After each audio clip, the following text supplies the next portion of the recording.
You want something to drink? Hey, everybody. Welcome to Tone Talk with Mark Uzansky and Dave Friedman. How's everybody doing? It's a special edition of Tone Talk on a Wednesday evening. It's Wednesday, right? Yeah. Yeah. So tonight we've got Seduce. We're two-thirds of Seduce on the show tonight. So we've got David Black and Mark, and I don't have your last name, Mark. I meant to get it. Andrews. Right. Mark Andrews. All right. So from Seduce, guys, thanks for joining us. Thank you for having us. Yeah, man. Dave. Yes. Here we go. All right. Yes. All right. So this is where it's going to get confusing, right? All right. So we got two Marks and 2 Daves. Yeah. All right. So we're going to call Dave Black David Black. Okay. All right. And Dave Friedman is going to be Dave. All right. And then Mark, we'll figure that one out, I guess. Talk to me. So that's cool. I always call him Marquis. Marquis. Oh, that's funny. That's what my daughter used to call me. Marquis. My stepdaughter. Yeah. So, guys, how's it going? Nice. Good. We're all over the It's frickin' kinda like- place, right? It's like the Detroit show, kind of, but I'm the only person in Detroit. What's up with that? Yeah, Yeah, right? Yeah. we're all over the country. You got Dave in California. Mark, you're in Nashville? Yep. That's what. Oh, it actually says Nashville when you talk. It has Dave Friedman's from Detroit, too, in case anybody doesn't know, like secret past history or something. But he had to move from here out there because it just got ugly. Yeah. Now I want to do the opposite Yeah, right? because it got ugly. I can breathe again. Yeah, Yeah. right? yeah. Well, Fresh air. I want to move back to fresh air, maybe. Yeah. really? Yeah. Is Detroit fresh air? Compared to LA, it's fresh air. Yeah. Yeah, it's not bad. It's not bad. It's okay. Well, I guess Yeah, now it's that not bad. most of the manufacturing plants are not there anymore. Yeah. But you It's just a don't wanna water drink the- thing, like drinking it, like I was just saying, just don't drink the water. Yeah. No, that's Flint. Yeah. No, in Detroit, you can drink the water. Okay, you're okay there? In fact, it's quite good. All right, that's cool. Like New York water. Don't drink the water here. It's Yeah, funny, man. like right out the gate, but like if we're just gonna talk about things, like the first person to thank probably for this whole thing is Jimbo Barker. And he's from Detroit, because if it wasn't for Jimbo, I wouldn't have met Dave and blah blah. You know what I mean? So hey, Jimbo. That's true. Let's thank Jimbo. Jimbo's on tour somewhere at the moment. Is he? Well, Yeah. Those guys are out? Yeah. Mhm. let's Jimbo- talk about. Oh, Dave, go ahead. Jimbo's a guitar tech for Billy Idol. So for Billy Morris. He's my old roommate. Billy Idol. He moved out there from Detroit and let me stay with him when I first went out there. And then he knew that I had this old Marshall, and Dave knew I had this old Marshall. So he told Jimbo that he wanted to look at it. He came by my place, and that's how we met. It's known ever since. Yeah, it's great. It's great. But I owe him for that, so thank you, Jimbo. Did you ever hear the serious tricks in Leslie West story? No, Candy I never Carter? told him, I don't think. Huh? I never told him. No, I don't think so. All right, let's hear it. Well, Break it out. back in the day, David, Bobby East, Kenny Olsen, we've all bought a bunch of stuff from Serious Trixon from the Motor City Bad Boys. How many cabinets you buy, David? Like 4 cabinets, only 2 heads or something? Yeah, there's a pile. There's a whole pile of stuff there. Yeah. Well, anyways, years later, Kenny's runs into Leslie West, and the story goes, and Leslie West knew that the cabinets used to be Leslie West's that Serious Trixon got them from. So Kenny found out that Leslie tells him, he said, those were cabinets that David and everybody had were originally Jimi Hendrix's cabinets and heads. Believe it or not. Coming from Leslie West that got them from him. Yeah. Honestly, I worked at a music store once, and Leslie West called on the telephone and asked to talk to me. Mhm. So I got a David line 1, and I pick it up, and it's Leslie West. David Black. Yeah, it's great. Yeah. Yeah, one of your idols calling you on the phone. You're just standing there looking at it, going, "Wow, dude! Like, man, you're one of my heroes, dude." You're kind of looking at the I'm phone talking to you on going, the phone. wait a minute, really? Oh yeah, dude. No, I mean, come on. It's funny because I don't know, dude. that's like old school dinosaur shit now. You know what I mean? But boy, listen to I sent you some Leslie West. He was awesome, dude. Yeah, you listen to some of that stuff now, and it still makes your hair stand straight up on end. It's like, God damn, dude, unbelievable, great stuff, great player, great tone. Oh yeah, great feel, all of it. I know it's a lost art. I was reading this thing the other day, and they were talking about the state of music. Kendrick Lamar just won the Pulitzer Prize for a hip hop record or whatever kind of music, whatever you want to call that, And yeah, I saw that. Did you see the piece I'm talking about? I didn't read the article, but I saw that Kendrick Lamar did win the prize. They went through the whole thing. How many bands are really in Billboard? How many bands really win Grammys anymore and stuff? And the rock band's influence in society, it's not as big of a place as it used to be. And they were pointing out in all these different areas where it isn't. I never realized it until you saw it all at one time. Oh yeah, it's massively down. Yeah.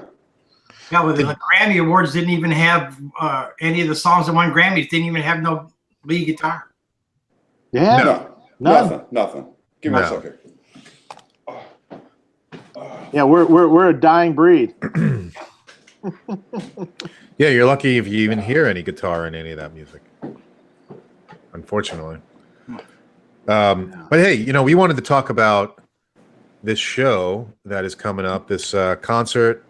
Dave, what are we calling it? A concert? Is it a it's a show that Friedman is sponsoring. It's Seduce's show. It's these guys' show. We added a few other Friedman artists to the bill to flesh it out a little bit. We're going to be videotaping the show for a variety of reasons for future possible releases. And this is May 19th at Harpo's, right? May 19th at Harpo's. The notorious Harpo's. It's safer these days. It's great. I was talking about coming up there. I was trying to hustle him into it earlier.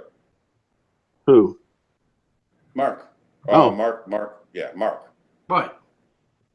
No, Which not Mark? you. You're going to be here, man. The other Mark. I hope so. Yeah, I'm trying to work it out for me to get up there. Where are you at, Mark? I'm in Florida. Oh, okay. But I'm We're traveling all over the globe. Yeah. All over not the globe, but at least the U.S. Kind of spaced out here. Yeah, I have to. The following week, I have to be in Indianapolis. So I don't know. I'm trying to work it out. So also about this show, you guys want to talk about this record thing? Yeah, talk about them too. Rouge Go Records. They're reissuing our first record from before. The vinyl thing's kind of big, so they thought they'd pull out Rouge Records, Prudential Records. Thank Jason Jr., Greg. Yeah. So we're doing it in green vinyl and red vinyl, selling the first batch of the show, re-releasing it. I think the release date for all of it is that day, if I'm not mistaken. I have to double check it for sure, but that's the first time it'll be on sale. So we got a question. We got a question. Our metal stage, are tickets on sale now? Yes. Yeah. Yes. Oh, all right. Our metal stage podcast. Check it out. You can go to the Harpo's website, or you could probably find a link to it for the show on the Friedman Amplification website, or not website, Facebook, or my own personal Facebook. There's links that we have there that have the ticket link if you guys want tickets. You guys should go. It's going to be a big deal. Well, if you haven't seen this band, you should. I missed you guys when I was in last summer, Nashville, unfortunately. We probably wouldn't even be playing if it wasn't for Dave. Because when I first met him, he's like, you guys should do a show. I'm like, I don't know, dude, and then that's kind of how it all started, you know what I mean? Just because I crossed paths with him and he wanted to hear the band again. So we did a show and just, I don't know, things have just been kind of building on something that we had let lay for a while. Chuck's not here, but, Chuck is a special cat. He's one of the best musicians I know. He does stuff outside of this band that's really, really, really good, and I play with Vin in a band called Crud. Mark's working down in Nashville with a bunch of them cats down there. Everybody diversified a little bit. We kind of let this lay for a while, but it's still the three original dudes still playing together, still sounds good, still sounds tight. So why not do it? You know, I don't know. Especially in a place that we used to play all the time. The band's got a lot of history at Harpo's. When metal was really big, late 80s, early 90s, first time Accept came over here, they play at Harpo's. Or first time Iron Maiden came over here, they played at Harpo's. Girls' School, like there's a laundry list of all those bands because they weren't mainstream yet. And we got to play with all of them because we was kind of like the biggest bar band around town. So the band's got a lot of history there, you know.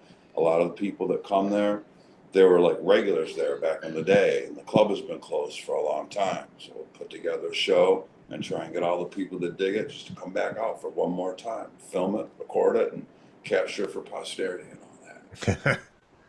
And, that makes sense? I don't know. Kind of a big idea, but it'll work. And a bar legend of Detroit in his own right, Roosevelt, who used to run Blondie's, which was another rock club that was notorious in Detroit. He's the one that runs Harpo's now. So he's the one that wanted to reopen Harpo's and bring it back to life. So it's kind of all whole thing all the way around. It's funny because what we were talking about earlier about the state of affairs in music these days is directly connected to all of that, because this is kind of just flashing back on when it was like that, when there was a lot of clubs around to play, when there was a lot of bands around playing in them, when there was, you know what I mean? This Before is all, the internet. Yeah, I was just going to say pre-internet, that it was a pre-internet way of life, you know? Yeah, so let's go back. How did you guys get started originally? And what was it like back then? I mean, I know, but just for people. You want to go first or you want me to go first? You go first. I met David.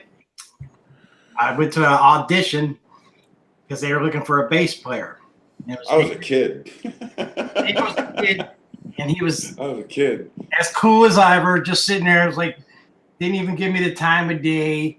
Basically, it's like, well, this guy ain't gonna play with us, man. I just know it. So he didn't whatever like that. So I ended up liking David. I seen some potential in him, and I ended up stealing him from those guys, and took him from my mom and pa's house and had him move into Detroit, and we started another band, and later on down the road, and me and David left that band, and we had a "You Are Here, You Could Be Here" thing, and we worked our way through another band, getting the money to get our equipment together, and we put Seduce together that way.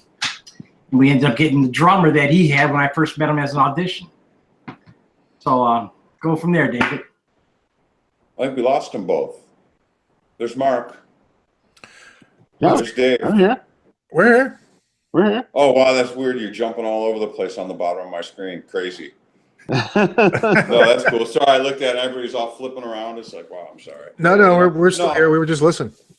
No, it's funny, man. Yeah, I was like 17, and I hung a piece of paper on a bulletin board at a music store called Rock City on Woodward in Detroit. And it was a big music store where all the cool dudes hung out. And I totally oversold what I had going on the ad. And Mark called. So he comes over to audition, and he's like, we're just kids. And he walks in, he's got like fitted clothes, vest on, custom-made shoes, a red Travis Bean bass, a black Travis Bean bass, and an SVT. I mean, he's got everything. He was a rock star. And I was just like, wow. So he calls me back and says, man, I don't want to play with your band. And I'm like, well, yeah, I kind of knew that, dude. You know, he goes, I got something else going. Maybe you want to come over and look. So I had gotten kicked out of high school when I was like 17. And this was like that winter, you know what I mean? So I went over to Mark's house and like connecting with what we're talking about back in the day. Back in the day in Detroit, bands shared houses. All the dudes in the band all lived in the same house. So you had this band's house, that band's house, or whatever. So he asked me to join their band and move into their band house. So I went from the suburbs to the hood in a week. My whole life totally changed, you know, and it was like everybody around me was like in their mid-20s, and I was still like whatever. They'd all been in a bunch of good bands. I never had. So Mark was the dude who kind of picked me up and said, do this like this. How about like this or whatever? And I learned how to play, and we could go out and there were clubs to play. We could work 3-4 nights a week and float a house with 4, 5, 6, 7, 8, 15 people living in it or whatever. It kind of went on from there, you know, but that was my college. I didn't go to college, but that's where I learned everything. We lived in that house for a couple of years, and I probably learned more in that couple of years right there. It was so formative because it was everything coming at you at one time, and these guys were all really good around me, so it picked up. Made me pick up my game a little bit, you know, and I learned a lot. It was great. I'll always owe Mark for that in my life, you know what I mean? Definitely for putting it that way. You know? Yeah, it's cool. Cheers on that. Old times, dude. That was like 115 years ago, bro. Jesus Christ. Yeah. So when was that? Tell us, when was that? 1980, 1979. Yeah, right around. I had just gotten out of school, man. Yeah. You know, so I was just like, fuck, dude, I didn't know anything, you know. I walked in there with a Marshall Major and a Les Paul with DiMarzio X2Ns in it, them big bar magnet things, and that Altair power attenuator I was talking about. And it was like the fry rig, dude. Mark's like, that shit's got to go. So I got rid of all that. And I went back to Rock City and traded them a Les Paul for a late 60s Plexi that I still have. That was like my main Seduce amplifier. I played everything with those guys with that amp, and I still got it. I took him over to Fast Eddie's, and Eddie wired it. Fast Eddie Futrell, yep. It's all old school shit, man. All that stuff is all gone now. It's all changed, you know. It's funny because Dave, to me, is a throwback kind of to the cats that used to do stuff like that, but he's thinking forward. It's a combination of the two things at once, you know. And it's just like, I don't know, he makes old school style stuff in a new kind of way, and it works. I don't know. Yeah. You just got a new baby there. I did. It's not in the picture, but it's great. I can show you in my phone. I got a picture of it. Here, wait. Yeah, I actually, you showed it to me. I saw. Oh yeah, I sent you that. That's right. Yeah. Now that wasn't the one that was at NAMM, was it? That red one. There was no red amp at NAMM. There was just the cabs. Oh, wasn't there one sitting on top? No, there was you're not right. a red amp sitting there. There was just a black one. Part at? I guess you're right. You would know. I would There you know. go. And in fact, There it Can is. anybody see that? There Yeah. you go. those two Red are going to be Smallbox appearing in the 50, show. Red B 50. Man, that's fucking kick ass. Wow, look at that shit. Wow. That's More park knobs than you'll ever see at one time on the face of the planet. I swear to God, that's fucking great, dude. That is beautiful. Yeah, man. Good shit. Matching. Awesome. Sounds great. No, And what's the cab? What's the cab you're running that out of? Oh, there'll be one 5 of of the them. split with 25s and 30s and some, and 25s and the others. You're going to be running 5 cabs? I Well, don't there'll know, be 5 soon we cabinets get there. there. I don't know. Nice. We'll never tell. It's like a big old theater, so there's plenty of room. Like you can just do, you can play with the craziest stage volumes in this place if you want to, and it's great. You know, And it it's just like, gets absorbed. yeah, it's like a big old movie. It used to be a movie theater back in the 20s or the 30s or something. So it's just this big cave of a room, but it's got the coolest natural reverb to it. So it's like, go back one more time, see what happens. You know? Yeah, I mean, a little history on the club it was the Harper Theater. I think 1931 or so it was built originally, and it was an old movie theater originally. Got converted to a rock club in the 70s, I do believe. And A disco era there for a while. yeah, they had the disco there. Well, at least their party line is it converted to a rock club in the 70s. So whatever that meant. Yeah, they still have the disco floor. Yeah, the lights up, colors, like color organ. And everyone and their brother played there, and I mean everyone. Man, Oh my God! If I you saw look at Gary the Moore list- play there. yeah, I mean I saw. Oh God, I don't know. Gary Moore with Ian Pace playing drums. Phew, wow. I think Unbelievable. Metallica played there, and oh my God, pretty much anyone you could think of in the rock world played there. U2 played there at one time, supposedly back in the early days. of U2 in the early '80s or something. Saxon. Saxon, yeah. Saxon, yeah, that's good shit. Yeah. Leslie West, I do believe. Johnny Winter. Just on and James on and Brown. on. Yeah. Yeah, I seen James Brown there, man. That was incredible. Yeah, I mean, so you know, the thing about this show was it was more than, it's kind of like the new owner Rosie. He wants to, you know, keep it alive, keep this venue alive, and I thought on my part it was an important thing to help contribute to that in some way. So you know, this needs to stay around. It can't go away. This is a little piece of history, and I think it can't be lost. So yeah, so Well, that's my take on it. So what's the after, you know, what's the plan for the venue after this? Are they going to be trying to get, you know, acts, you know, bigger acts playing there as well? You know, They have it now. Yeah. They've been trying to get it going good. You know, but I don't know. that's cool. Yeah, I mean, We last get the in hometown boys to line, come home there. You know. Oh, you're right. You said Last in Line. It's a good Last in act. Line had played there, and there's a lot of other metal acts like metal acts that I don't even know who they are anymore. Yeah. LA Guns just play there. LA Guns play there, and like Leader Ford. And Yep. Oh, Lita there you Ford played there recently. Good. Again, Yeah. in fact, I saw Lita Ford back in the '80s there. I also saw Madam X there with Sebastian Bach singing. Really? Oh yeah. Madam X was I the saw that. first show that we ever played at Seduce. We opened up for Madam X. I taught them how to do their hair. Was that at Harpo? That was No, at we're still a around. roller skating rink in Inkster. And, and none of us got paid. We got ripped off. New Year's Eve, First of many. 1981. First of many times you were ripped off over the years? Sure. Yeah, for sure.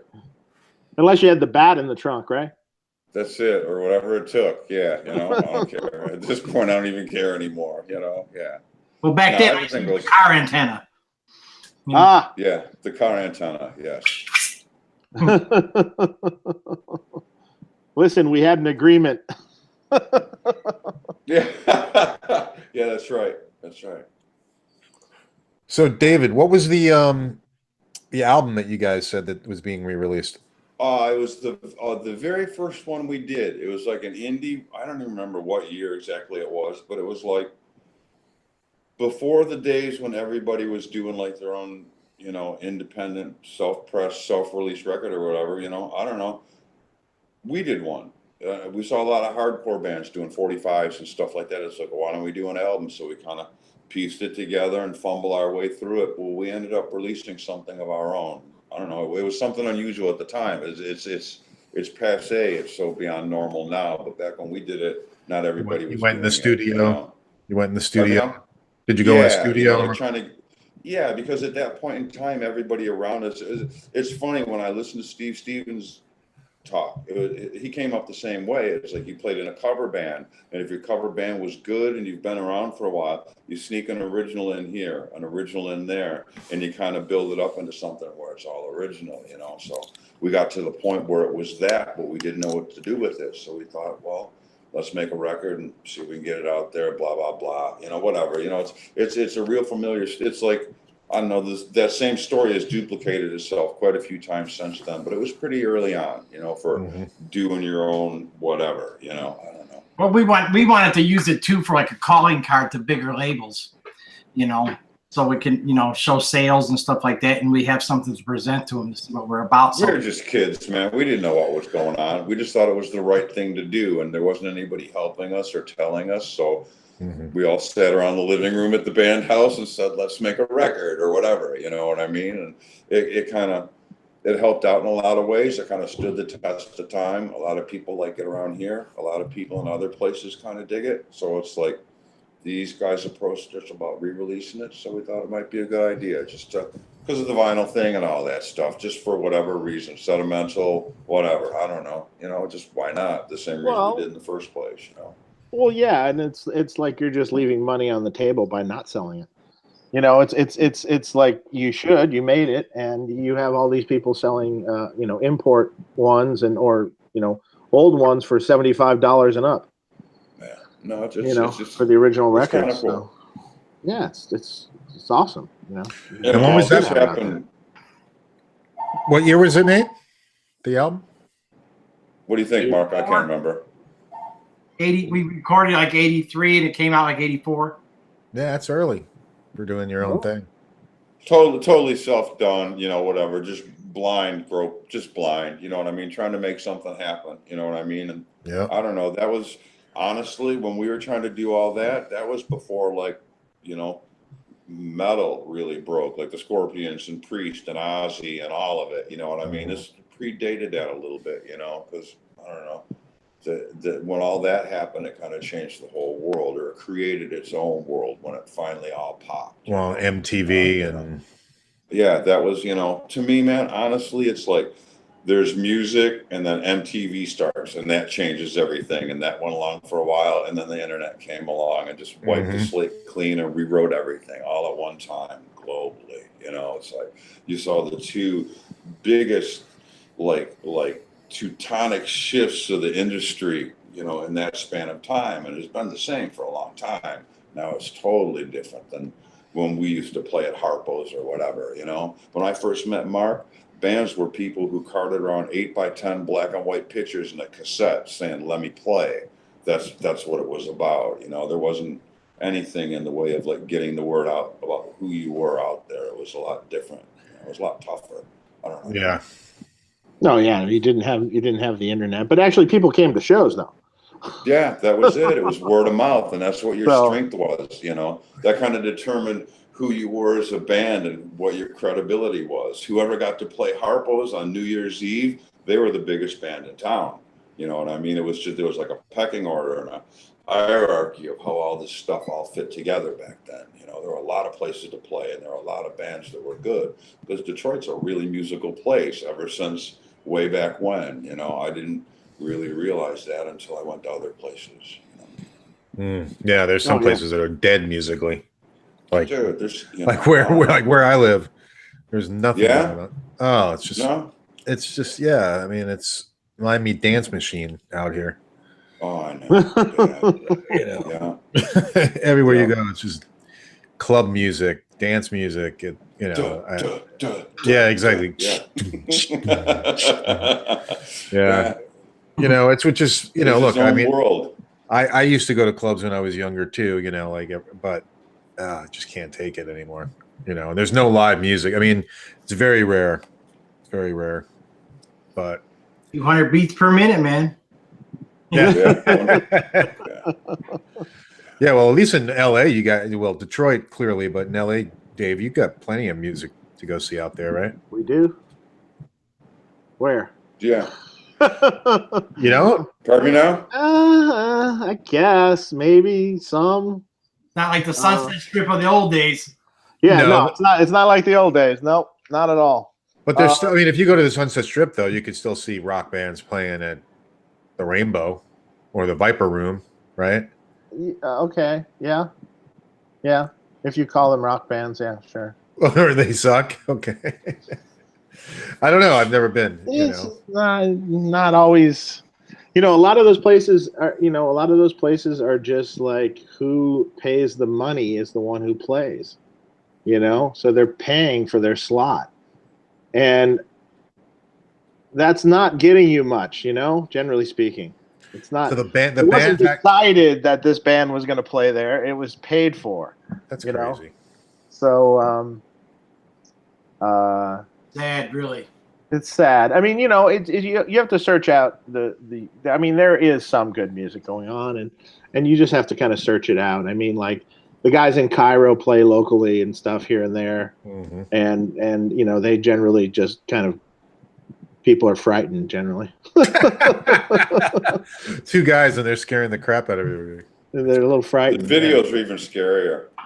Yeah. The videos. Yes, the videos videos are incredible. It's just like they're like those movies. are cool. Like, oh yeah, those are really cool. Yeah. Well, when someone sent me the link and they're like, "Don't watch this at work," I'm like, really? Oh, was that the It's first video? Was that the one with the naked girl in it? Yeah. Oh, okay. And I'm like, really? It's a music video. Why can't I watch it at work?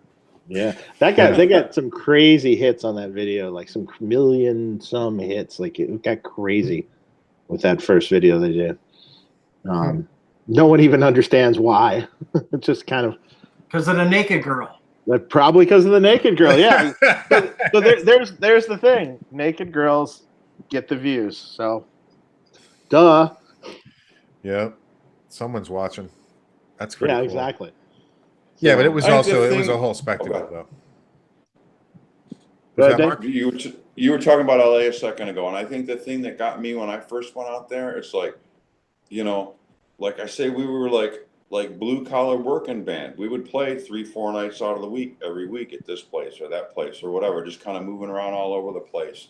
And when I first went out to California, I would go to a club and see a band, and it's like some dude playing accordion, some chick yodeling, and a drummer, and it's their second gig, and they just signed a fucking $500,000 deal to Sony or something. You know what I mean? I remember seeing something, and it's like, how can you get a record deal after only playing 2 shows? How is that possible? And I couldn't get the drift of that logic when I first got there. You know, I don't know whatever happened to them, you know, but it's just like, wow, that's weird how things move out here. It's just a lot different.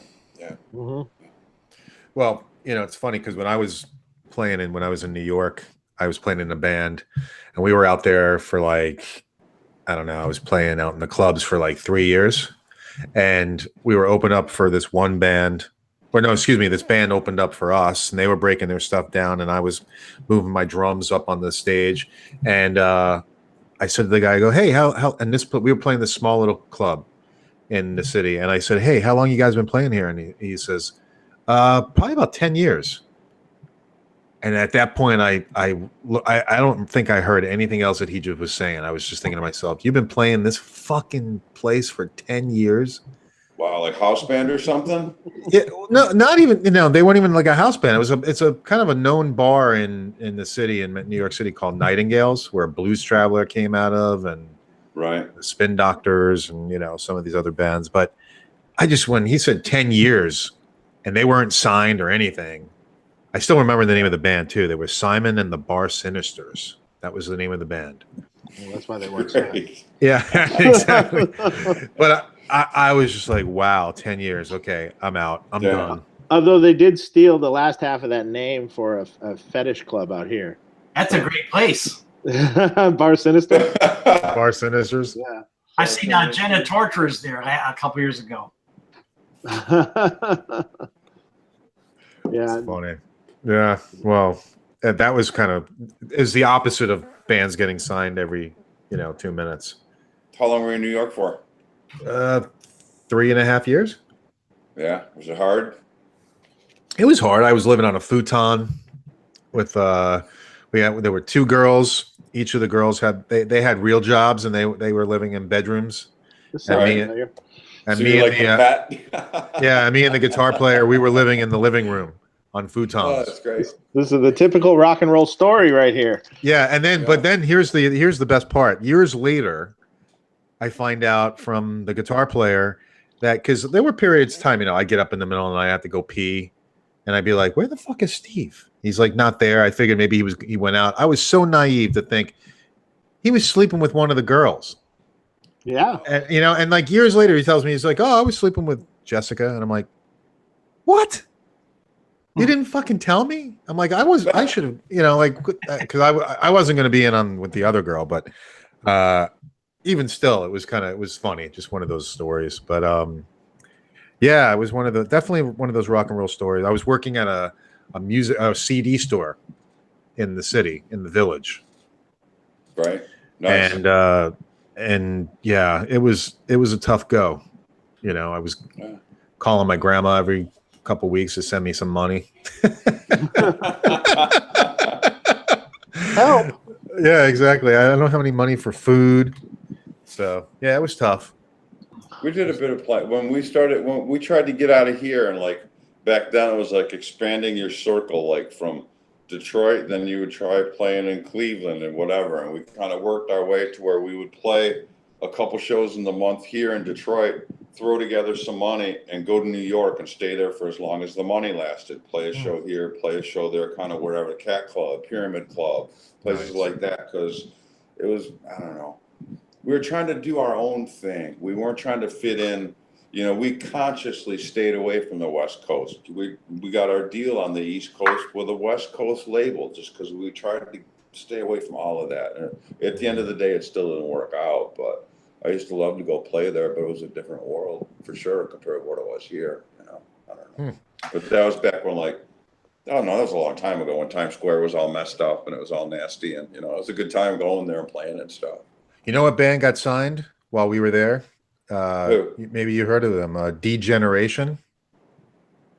I've heard of that. You ever hear of them? No? From back then? But back then, yeah, I'm talking like 1991, maybe. They were one of the few bands, like, you know, like what was coming out of New York at that time was like Blues Traveler and Spin Doctors and all that, you know, like these jam band kind of things. But this band D-Generation, they were kind of like hard, punkish kind of, you know. I'll look it up. I'll send you a link after this. Okay, awesome. So you check it out. Yeah, they were one of the bands that got signed. I remember because I've said this story on the show before.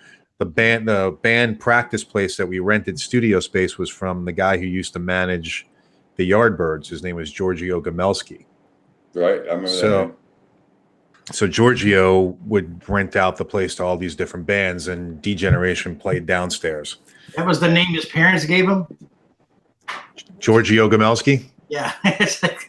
Yeah. Italian or Polish or something? Yeah, right? Exactly. He was a man. He would come in, and the PA would be screwed up. The singer would get into it with him, and then he'd start yelling at us because we hadn't paid the rental for that month or something. It was great, you know, typical stuff.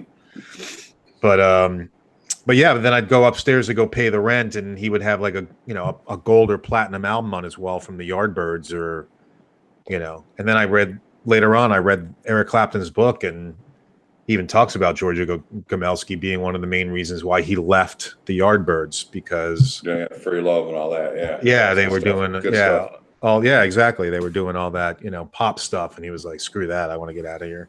So that's cool, man. May 19th. I'm hoping I can get out there. So who else is going to be there, Dave? So it's Friedman? So Sammy Bowler, who's an artist of ours, that's doing his first instrumental set, actually. It's kind of a rock instrumental thing. Should be really cool. It's a little short set at the very beginning of the night. Then you have two other local bands, Dead in Five, and what was the other band, Dave? Bang Shifter, I think. Bang Shifter? Yep. Detroit, yeah. And Detroit then we're going to Cairo Knife Fight, who's an artist out here from LA. Well, kind of all over the world. And then of course these guys. And should be a great night. We should get some great footage, and you know, they'll have the albums for sale and some merch and different things, and it should be great. It'll be a good show. It'll be a good set. It'll be a good show. There's gonna be a lot of Friedman stuff going on. Yeah. Yeah, we're gonna film some rig walkthroughs for all the bands, at least all the Friedman artists. And Pete Thorne is gonna do those. So he's gonna be out doing them. Excellent. Yeah. So he's gonna be out hanging out, guys. Yeah, that'd be great. That'd be great. Have you ever been to Detroit before? No, well, he's played in Detroit before. Oh, that's cool. That's cool. Many times, like with Chris Cornell and stuff. And oh, right on. Yeah, I didn't know he'd ever been here. But he's not really very much. You know, just kind of in and out quick. We'll give him the grand tour. Oh boy. And the grand tour is quite nice now. Yeah, it's not bad. You know, I don't know. So you know, you guys were going. You did this record. You did this independent record, and then what? You guys were playing all the time because when I was seeing you guys, you were playing all the time. A dude that worked for Miles Copeland from IRS Records saw us in New York and called Miles Copeland in California. Pardon me now? Andy Summers. Yep. Yeah. Andy Summers. And who's the other dude? Jay Boberg. Yep. I think. Yeah. Anyway. Yeah. A long time ago. And Miles heard us and liked us. And IRS was kind of, I don't know, they were trying to expand their market because when that happened, then the hard rock heavy metal thing was starting to happen. It was starting to pick up, and you had those bands on MTV and stuff like that. Mhm. So we signed IRS, did a record with them, and at the same point in time, Penelope Spheris was shooting The Decline of Western Civilization Part 2. So IRS was doing the soundtrack for it, and he got Penelope to let us in the movie. So as the record came out, we kind of got in on that whole thing at the same time, and that's when we went to California. So, yeah, the footage from the movie, that was my first couple of days there. You know, it was kind of overwhelming. It was pretty cool. You know, it went a long way. That was an interesting thing to do, and I think it was a really an unexpected high profile point for the band. You know what I mean? A lot. I think people come up to me to this day and they'll have something to say about Decline of Western Civilization or something like that. And it was something that we just kind of happened into sideways, but I'll always be thankful we got the chance to do it, even though it was just whatever, but at least you're in on it and you're there, you know, and that's what matters. Yeah, right place, right time. That's all. Yeah, that what matters. was the famous line? What was the famous line? Who's the biggest band in Detroit? Yeah. I've had a lot of people come up to me and say that, man. Yeah, it's interesting. Last week I played down here in Nashville, rock and roll residency, and the guys I played with are Gene Simmons band. They're out on tour with Gene Simmons right now, and the guy announced me about the movie, talked about the movie, and he said this is one of the three guys in the movie that didn't sound like an asshole.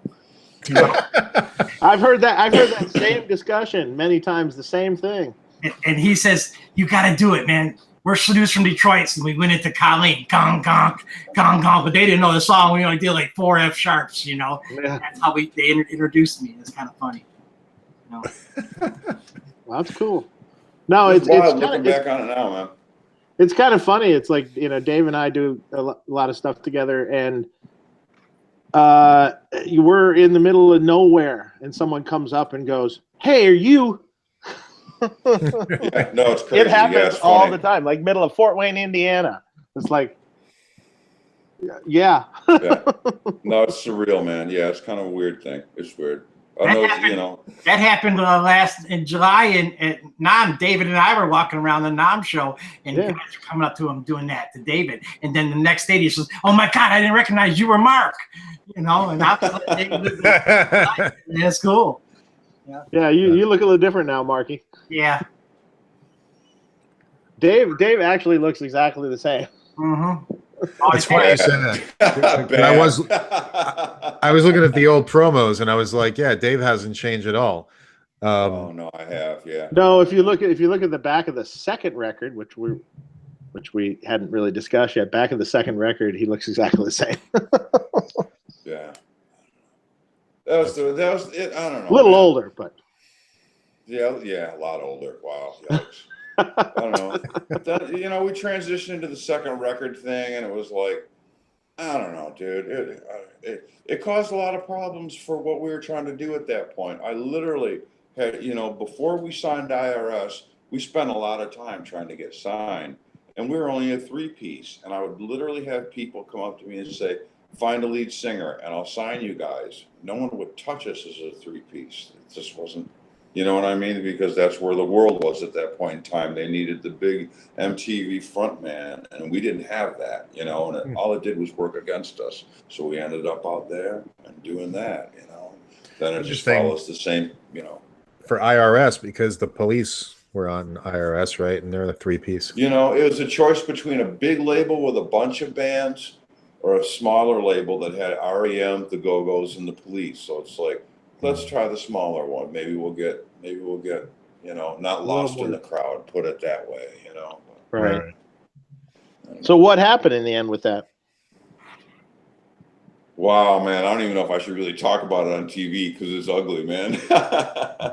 You know, it ran its course, and we wanted to jump to a different label, so we got out of our deal with IRS. But then at that point in time, the person who wanted to sign us at the other label lost their job.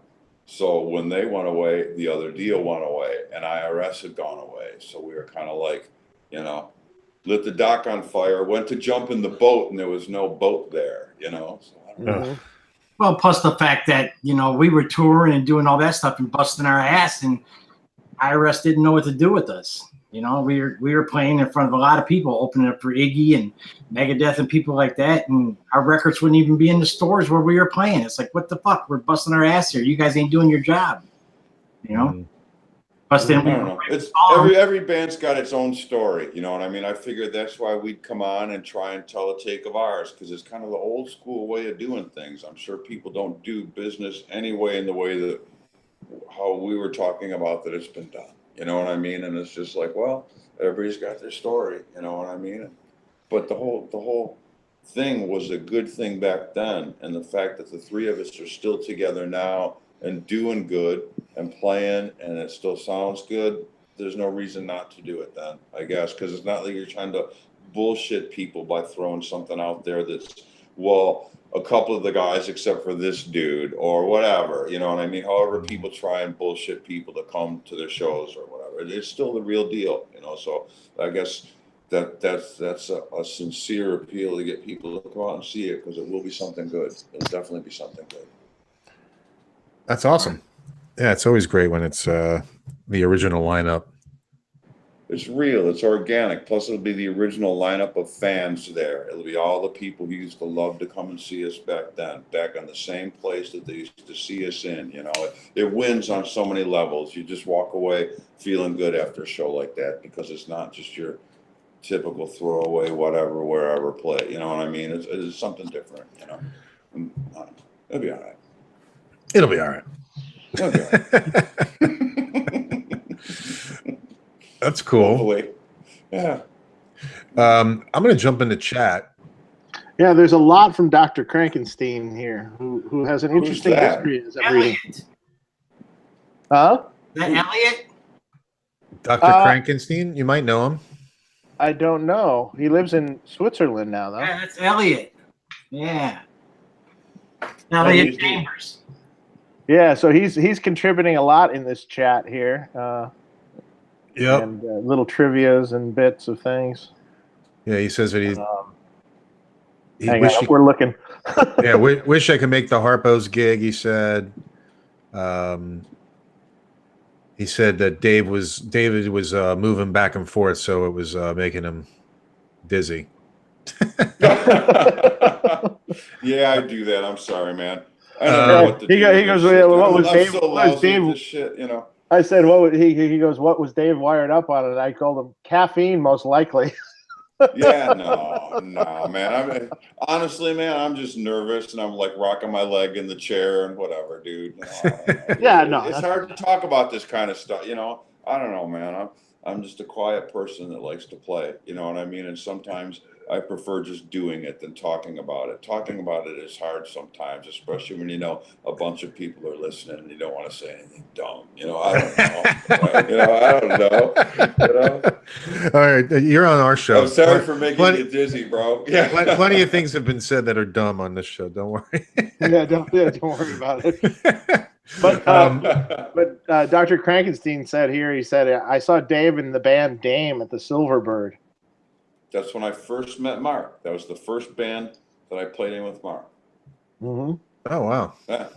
That's cool. No, it's great. Like 4 45-minute sets of fucking just like whatever. I don't know. Some of them, humble Scorpions, UFO, stuff like that. Yeah, all kinds of shit. Just crazy. Just to get people to come. 4:45s. Wow, I'd die doing that now, man. Oh, 4:45 minutes. Yeah, 4:45-minute sets. 4:45-minute sets. Yeah, probably a half in between. Yeah, it's brutal, dude. Yeah, just as your clothes dry, it's time to go back on. Yeah, I did that a few times. We did for Detroit, because we would started out that way, and then we said, well, hell with this, man. Let's hire an opening band. And then the bar owners would be like, what the hell is this? I said, what are you worried about? We're paying them. You're getting twice the entertainment. Well, okay. And so we'd have other bands play the first 2 sets, and then we do the 3rd set covers, and then the 4th set we do all originals. And then it got to the point like, what are you doing all these originals? What? You know, and they're like, well, we don't mind because people are coming. So it got to the point where always further down the road, all we did was originals. And we started the thing of, you know, having bands opening up for you in Detroit. Nobody A long time ago. That was before like bands had openers. Usually it was just one band for the whole night. You know, you know. Yeah, it's a good idea actually. That's interesting. And nobody thought we could do it. And we would go into these clubs and say, we'll play for the door. And the dude's like, okay. And we'd put like 500, 700 people into like, you know, a 300-person club, whatever, do just something crazy and just make a pile of money and bum the guy out really bad because he didn't see us coming. And we had a game plan and he should have had a piece of it and he didn't get any of it. We got all of it, you know. We ran our own game. We always did, and I'll always be proud of that fact. Except for the guy that said, no, you can't have that money. Yeah, I can't pay you right now. No, that never worked. No one ever won that argument with us. No. Yeah, it's Detroit, man. Come on now, you know. Yeah, no. That's when the baseball bat came out. Yeah, it's like, dude, no, pay us or we're going to wreck your bar. Yeah. We had a deal. It's simple. Yeah. So we had a good question here from Eric Fraser. He says, love the show. For people who don't know Seduce, what are 3 songs to check out? Thanks. So what would you guys say? You want to go? I'll let you guys answer. Probably Viper's Bite, Chopping Block, maybe Colleen. Mirror, maybe? Crash Landing. Yeah. Headbanger. Gosh, we got so many. No, they're not all good, though. Yeah, a couple of them, you know. I don't know. Well, they're all good. It's just old school. It's like kind of old school. I don't know, dude. I don't even know what to compare it to. I remember one time reading about us a long time ago, and some guy said, we're a blend of Motorhead and Sweet. And I took that as the biggest compliment because that means you had power, but you had a sense of melody and you were clever. You know what I mean? It's like, okay, I'll take that. That's a good one, you know, because you're somewhere in between those 2 points. You think so? Yeah, I think that's a good, like, yeah, that's a good description. Maybe I'll throw in a few other little things in there. You know, there's you know, which is I always say there's a punk element. Punk element, yeah. Yeah. Not a straight up rock and roll thing. But that Motorhead has that punk element. So right. Sort of. I think some of that too comes from like, you know, when you're doing the band house thing and everybody's living together, everybody listens to the same records or everybody's exposed to what everybody else is listening to. Chuck was really versed in a lot of punk rock and hardcore things that he turned me on to that I never knew anything about. So his view expanded mine. So everybody kind of shares alike. And if you're all living together, everybody knows it. It's like, you know, not, you know, we're going to get together and rehearse this day of the week. And that's the only day of the week that you saw the people that you play with. Everybody lived together. The sound man and the light dude lived there. So the sound man always knew where the solo was in the song and when to hit the fader. The light dude always knew where the light cue was because they listened to us rehearse every day. And then we all ate fucking, you know, whatever, cornflakes when we were done, you know what I mean? Or whatever, you know what I mean? It was real simple, you know, but I don't know. Those were good times, you know, to be a player. Yeah. What was that, Marky? I said nacho grease cakes. Yeah, all kinds of shit, dude. I don't know. You see kids come in the music store, and I would sometimes feel bad for these little dudes because I think they got ripped off on that whole experience. You know what I mean? They're trying to play guitar. They're trying to put together bands, you know, but their options are kind of limited, you know? When we was kids, we could put together a shitty band, get together with 2 other shitty bands, run a VFW hall or a UAW hall, buy 10 kegs of beer and charge $10 to get in, and it would be great. And I just don't think you can do that kind of stuff anymore. You know? No. The world has kind of changed. You know, there's no bands anyway. Yeah, you know, it's very few. I don't know. sucks. It definitely is. We're trying to get people to come to something like that. You know? Yeah. Absolutely. Yeah. I mean, Why is that? The world's so diversified now. It's true. Yeah. And the It's a music little is just good. depressing. It is. It's a little depressing because I think And then we're back to the Kendrick Lamar wins the Pulitzer Prize topic. like I said, depressing. You know? Did Dylan ever win a Pulitzer Prize? Who? Dylan. I don't know. No, but he started his own whiskey company. Hey, Bob Dylan? Yep. Really? Dave Willie from Bang Shifter is in our chat. Cool. So What up? What up? Are you ready to play? he says, he said he can't wait. It's gonna rock. He said so. All right. It's gonna be a good one. Cool, man. It's gonna be a good one. That's cool. Hey, Dave, we have a question from Gear Garage. He says, Dave, what models are you going to be making in Lefty? Probably all of them eventually. Mark was telling me about his earlier. Mark's now like in his head's going, shit, 4 guitars. No, I can't. No, but the Cali's, I can't wait to get the Cali. That'd be awesome. Yeah. So anybody who wants a Lefty, contact Friedman because they're be making Lefty guitars. Yes, I haven't seen one yet, but we are actively going to be doing it. So. Yeah, Grover mentioned that they were, at least the order was in. I don't know if he's working on them, but that's cool. Yeah, who knows? Yeah. I figured it'd be a while. He's working on something. Yeah, I think that the key would be patience. Stories though, man. Wow. Yeah, Grover has. Yeah, because I met him. You know how you meet people through. I'm not a big meter, but I met Dave, and then through Dave, I got to talk to Grover a couple of times, and just his stories blew me away. It was great. It was great. I know. Yeah, we had him on the show. We had some good ones. We need to have a part 2 with Grover. Speaking of guitars, I was at Vintage today, man. You'd be surprised how many Gibsons not on the floor now that they called bankruptcy, man. I'm wondering if they're starting to hoard those things. Maybe. The Carter's place? Yeah, Vintage Carter. Yeah. I actually have to go there this year.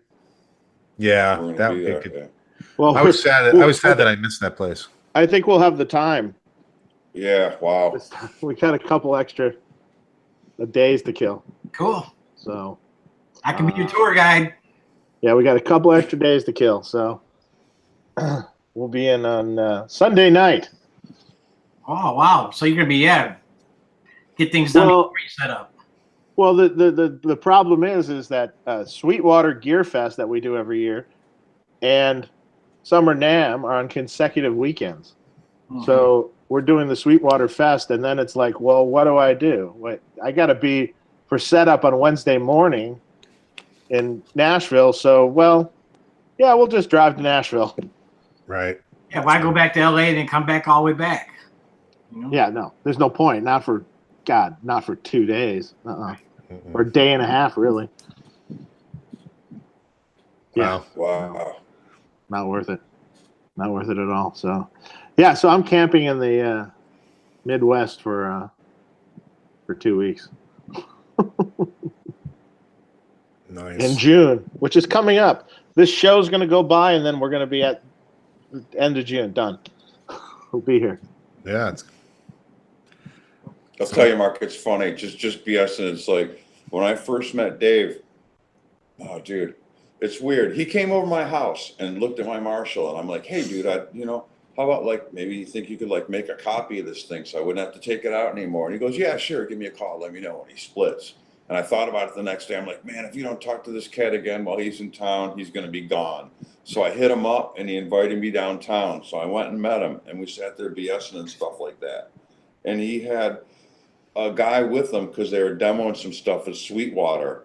And there was just some things going on. And I go, dude, if you ever need someone to do that, give me a shout. And I never thought in a million years he would call me back. So he calls me back to go to Sweetwater to demo the guitars, and then lays on me, the Grover Jackson is coming too.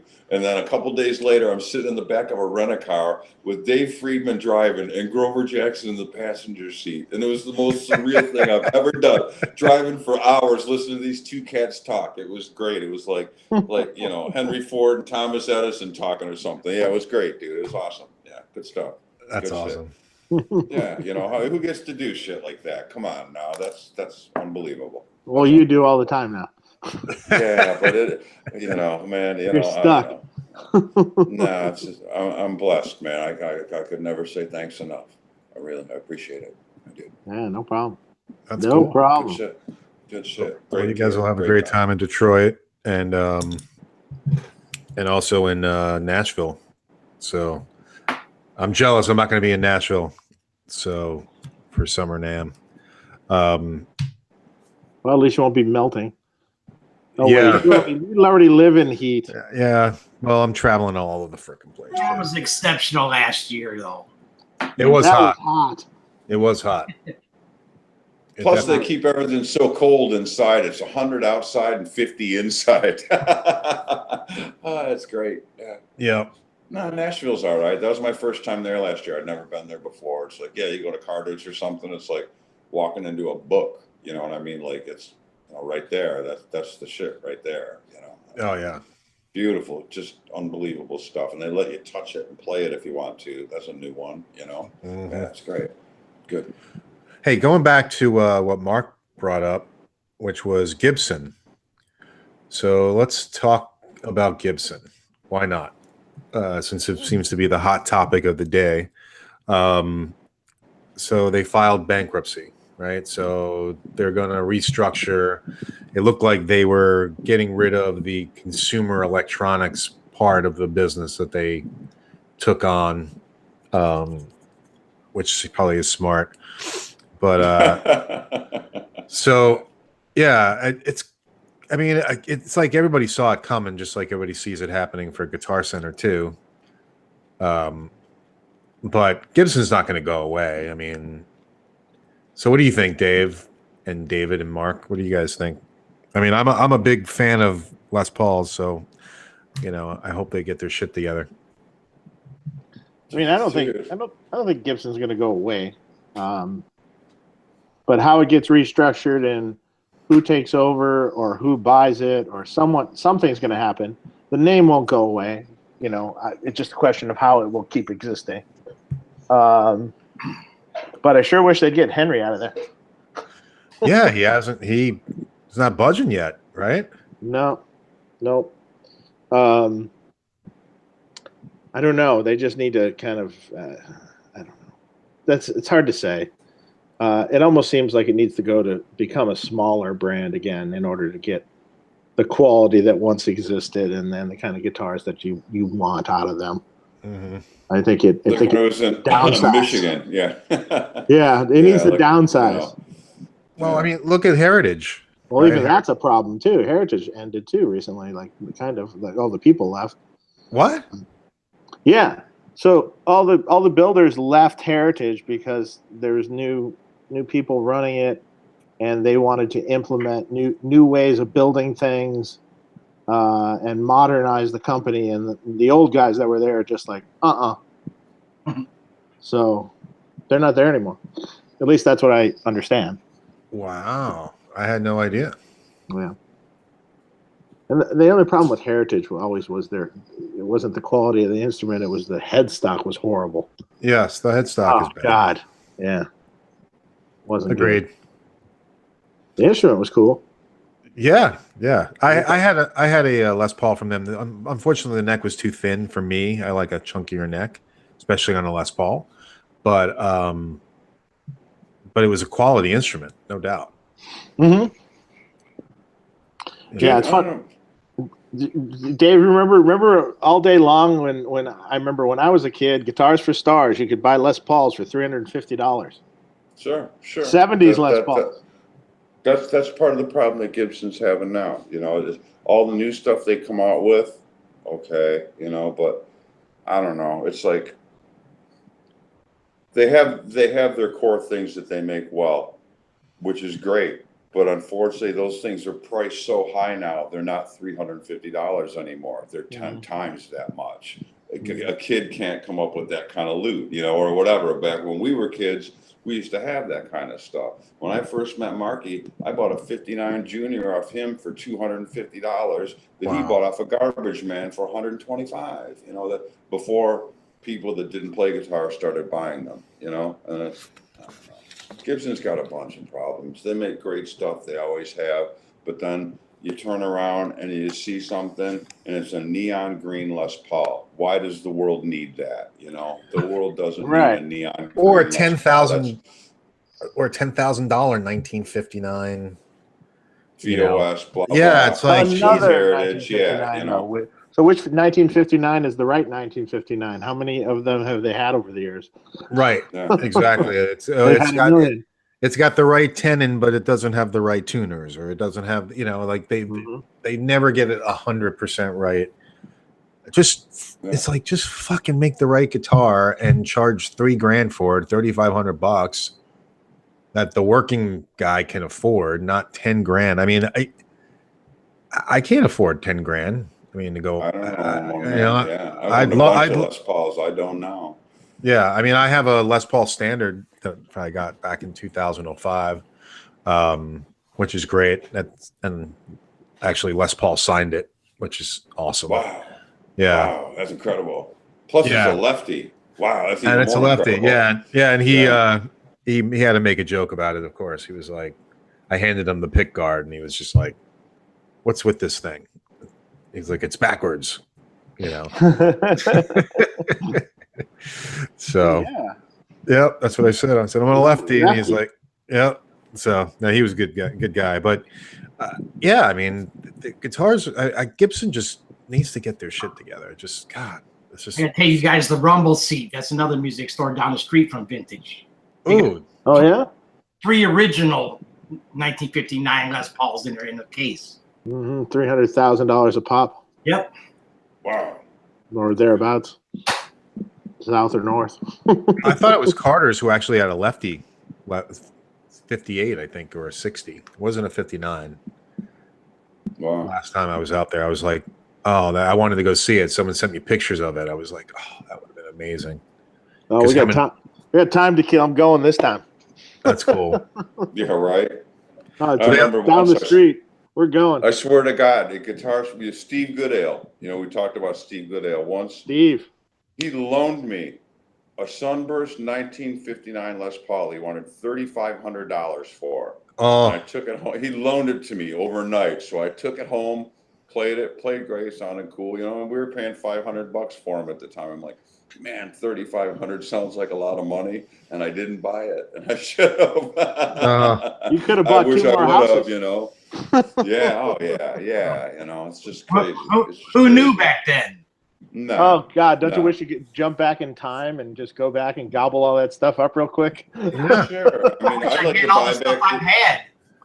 Yeah, right. I'd like to buy back the Junior I got from Mark. I can't afford a Junior. You know what I mean? It's like, I want a Junior. I just can't. Too. Yeah, it's just hard to do it, dude. I paid $250 for my first one. I'm going to pay $6,000 for my second one. I don't know, dude. That's kind of a big leap, But yeah. Those rock and roll relic ones are pretty cool. The Jack Dude stuff. Have you seen that? Yeah, that's good stuff. I'd do one of those. That's a good guitar. Yeah, he makes great ones, and Billy's a friend of mine. A couple in California. Yeah, awesome. Good stuff. So he's making replica juniors, or he does all sorts of cool, like or juniors that are kind of a twisted junior, so to speak. Something different with different pickups or different looks or stuff. Mm-hmm. He does traditional or non-aged. It's cool. They're good. They're good guitars. Yeah, but you guys are doing now a set neck, right, Dave? We're doing a set neck now. Yep. Mm-hmm. Yep. Can you do it like a junior? That I have plans down the road to do something like that. Yeah. Yeah. That's cool. Sir was going to do that. That's a plan down the road. That's cool. Just like that bass amp, huh? Mm-hmm. Yeah, that's actually becoming more of a reality here soon. So, All right. believe it or not. I'll let you take my big Marshall and you can just design it off of that, man. You know. I have the schematic for that thing already. What's that? I have the schematic for that thing already. There you go. That's the most fans I've ever seen in one head. Oh yeah. I Yeah. put those in, and they didn't come with like that. Right? Really, you put extra fans in there? Keep it cool. No, I got the original back, but I put a couple like computer fans in the back to cool it off. Yeah, I made another back to the Marshall. It looks like a Marshall back. It looks original, but it's not original. Right. Man, I remember seeing you back in the day when you with SVTs and high watt. Yep. 2 cabinets on their sideways, and an SVT and a high watt on top of it. Yeah, I think I ended up with the high watt and somebody stole it from me, fucker. Yeah. Yeah. That was a badass sound. I wish I could buy another high watt. I've been wanting one of those too. Yeah. No, you look on Reverb, it's just like, damn, dude. Wow. Yeah, it's depressing. They got 3 at Carter's today. I've seen them. High watts, yeah, dude. It's just like buying a car, though. You know, it's like, man, dude. Yeah. I'm having a hard time coming up with the. I don't have to have it. It's just something I kind of want. That's the way it always is with everything. Yeah. You know? Yeah. I got an old trainer you'd like, Dave. Oh yeah, those are cool. That old 100-watt trainer I got. Bassmaster or something? Yeah. I believe so. Yeah. Like 4 inputs on it or something, and. No, it's only got 2. Oh. I haven't. Well, maybe that's it. No, they only had 2. Yeah. Yeah. Those are cool. Big old ugly thing. Yep, big and ugly. They made a 150-watt kind of version of that too. That came through the shop once, and I bet that would be good at bass. Probably be great. I always want to get a Laney, an old one, like Tony Iommi's. Oh yeah, those are great. Yeah. I worked on lots of those. Yeah, that's what you're saying. Yeah, you know, the first real ones I saw were at Hollywood Guitar Center. Somebody dumped off a couple of them there, and it was the first real one I'd ever seen, except for like the old Sabbath pictures. You know, like wow, yeah, you know. I never now played they're repopping those. Yeah. What do they sound like? The Marshally new or one? I don't know, because you kind of get like there's a pedal that comes with the head that's matched to it. That's like a repop of the old Rangemaster Tone Bender. You know, the old fuzz. You know, I don't know. It's just supposed to be keyed into what it's supposed to be, I guess. I don't know. Interesting. Look cool. Look really cool. Hey, Dave Friedman. I know there were some questions on Facebook. A couple of people were asking about T-shirts for Friedman T-Shirts, which I happen to be wearing. Are they available anymore, or no? They're sold out. Yeah. No, we still. Well, right now I think I only have medium and large left. So that's all I got because we sold out of the other sizes. You can email friedmanmerch@gmail.com and just email me there, and we'll go from there. Cool. And what about the stuff that was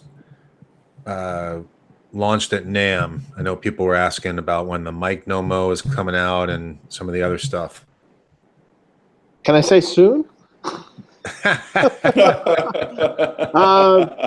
think the wah pedal will be coming first, and that should be hopefully shortly, meaning within like a month or two, maybe. And then the other stuff is later. The Mic No More also might be within a few months, but these aren't solid dates at all. So we're trying to get it out as fast as we can. The pickups are available? The pickups are not technically available yet because we're still finishing the packaging for them. I mean, we have them. We just not shipping them yet. And those are all will also be coming out with a little redesign on our website too, with to add the pickups and all the new guitars and stuff. So it's all kind of going to come at once. If you wanted a pickup from you guys, but you wanted a different color bobbin, can you get? Sure. Like what color bobbin? Say you wanted red or green or. It could probably be funky. Done. Could probably be done. We did do a pink pickup for a guitar we made. Okay. So how about an upright bass stereo preamp? Well, you might be waiting a while. All right.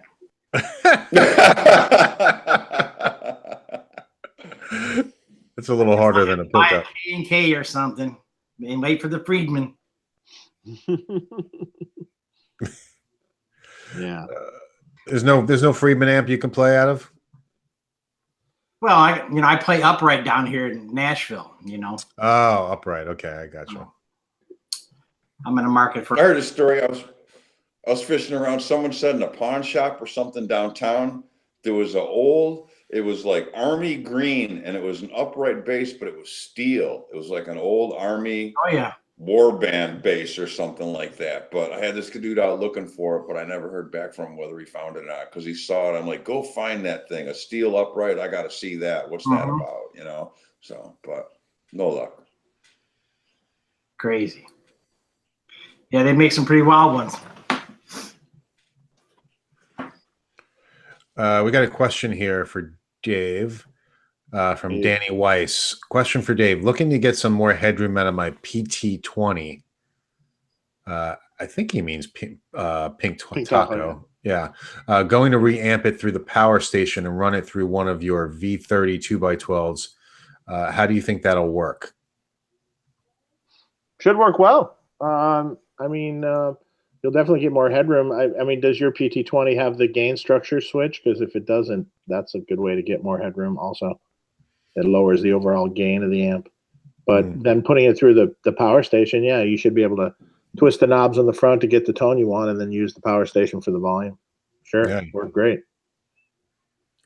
Yeah, you can even bump it up to 50 watts if you wanted to. Absolutely. Make a little amp louder.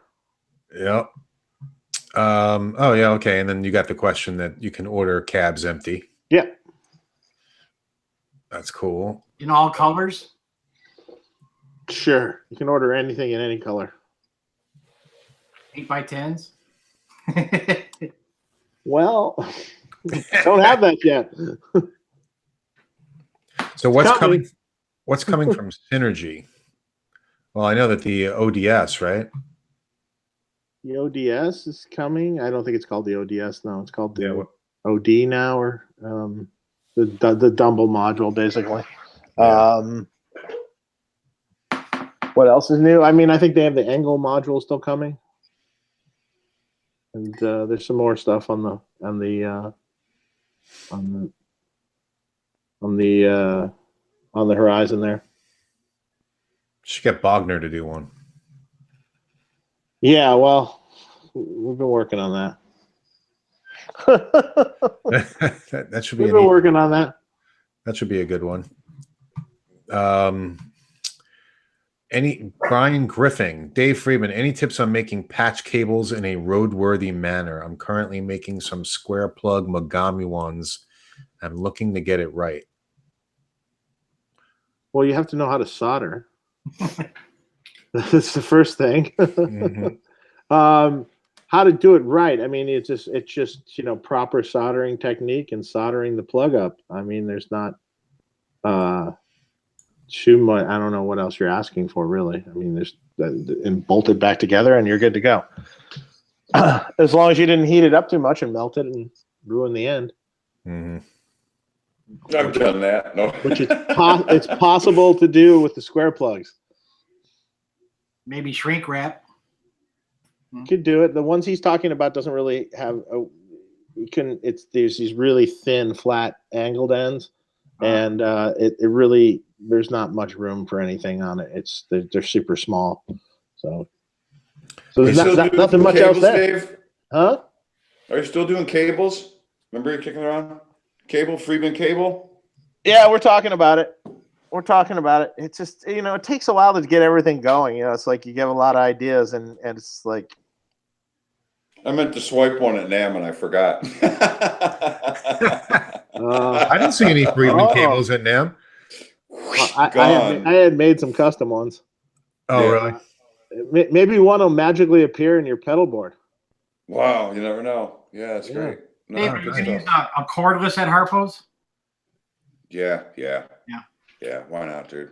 Why not? You're going wireless? I'm not really a big wireless person. Me either. It's just like, I don't know. I don't like But it. it's a theater stage. I mean, it's like an aircraft carrier. You know what I mean? So it's just like, okay, whatever you got to do this. Oh, So wow. So you really are going wireless? Yeah. Oh yeah. Just yeah, but no big deal. Or at least that's what he says he's gonna do. Yeah, no, I will. See how it sounds. Yeah, no, it should be all right. You know what I mean? As long as it's like within here and here, I'm good. You know what I mean? So as long as it kind of mostly works, I'll be all right. Mm-hmm. Yeah. So Andy Pescia has a question, Dave. Friedman Celestian's coming soon too? Yes. Although you might wait a little while for it, because I think we chose to release it and actually start shipping at next NAMM. Not summer either, winter. So you're waiting for a while. Mm. But they'll be in stock and actually boxed and ready to go. So, we'll there's no wait after that. It's just we might do some other stuff released with it. So you'll see.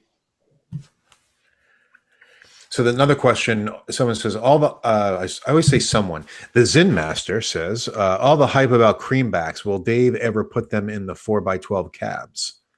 I don't know if you would want to put creambacks in a 4x12 cab. The creambacks are cool in the 4x12 cab. I like the H versions in the 4x12 cabs. You can order it that way. It's a good combo. Mm. There's 65 watts, right? The H's are 75 watts. Mm. Okay. And they sound cool in a cab. That was one of those cabs. Hey, David. Yeah. That was one of the cabs that George Metropolis had. It was loaded with the creamback H's that we liked when we were out there that one time. Yeah, no, that's cool. There was one cab that sounded really good. Yeah. He's got some great stuff. He's got the Gil Yaron, dude. Wow. Oh, yeah. Holy cats, what a guitar. Wow. Man. You need one of those. Oh, yeah, dude. No, it's like a Stradivarius or something, dude. It's ridiculous. Yeah, it's very, very nice. I don't know. Is it better than a 59? Or it's as good. I wouldn't know. Yeah, it's got you played one. You played a real 59. Yeah, it's still got that same kind of tune and fork thing going for it. You know what I mean? When I played that Gil that he had, it blew me away. It's like, wow, this is the nice Les Paul I've ever played in a long time. I was bugging him to play it whenever he's around. He's always got it. That's a great guitar. That's awesome. Dave was talking about buying one. I kept bugging one so he'd have one. Was that the Junior you were talking about? Sorry, I was reading no. Oh yeah, no, not that one. Remember we were talking about just some kind of Gil Yaron Les Paul because he's just. Oh yeah, no, I'm not buying that. Yeah. Sorry. Yeah, dude. Yeah. No, man. Here's the thing. I don't like Les Pauls that much. No, but you look. It's like it's I just appreciate so right. If you wanted one, that would be the one you wanted. I don't know. Gil Yaron. Yeah, well, tell them the story about how that cat makes them. Oh yeah, so that's a great story. I don't know if we ever talked about it. Although we should have him on the show, Mark. Yeah. So the funny story about Gil Yaron was this was told to me by Pete Thorne, I think, yeah.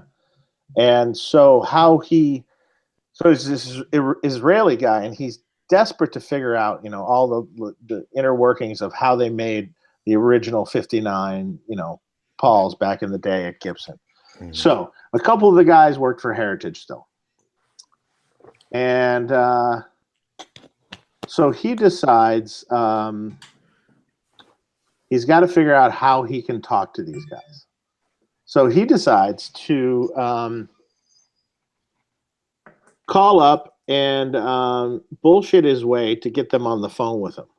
So he's like, hey, yeah, I was talking to, and I don't remember their names. I was talking to so-and-so, and he said he was going to call me back, but we got disconnected or something. So can I speak with him again? They're just like, oh, okay. Yeah, sure. And they put him on the phone, and then he bullshits him again. He goes, yeah, man, we were talking the other day about me coming down and bringing my guitar and doing something with it. And they're like, okay, sure. You can come down tomorrow. But early in the morning though, like 8 a.m. or something. And so Gil Yaron shows up at Heritage. He had traveled from Israel to Michigan, shows up at Heritage, did this whole bullshitting, got in the door, got in front of the guy, the old timer that had made these guitars, and he goes, all right, I gotta confess. I bullshitted you completely. I'm from Israel, and I really desperately want to know how you made these old Les Pauls. And the guy was like, he calls his friend in, hey, whoever, hey, bud, come here. You got to hear this story. And then proceeds to spend the next 2 days with him, showing him every little thing that how they used to make the guitars back in the 50s. And like everything, how they did the necks, everything. And that's how he found out about it. And from the real guys that did it. Nice. You know, it's a complete bullshit story, you know? Yeah, you know, but you play one and it's right. You could tell this dude had a true love of wanting to pursue how those things were made, because you pick one up, it's like, well, that feels the way that it's supposed to feel. You know, it's incredible. It's a Stradivarius. Yeah, it's beautiful. Beautiful. And is he using like old wood too and everything? Yeah, he's sourced some old wood and he winds his own pickups and it's I mean, Pete Thorne has one. It's a beautiful guitar. It sounds amazing. It's been in a bunch of his videos.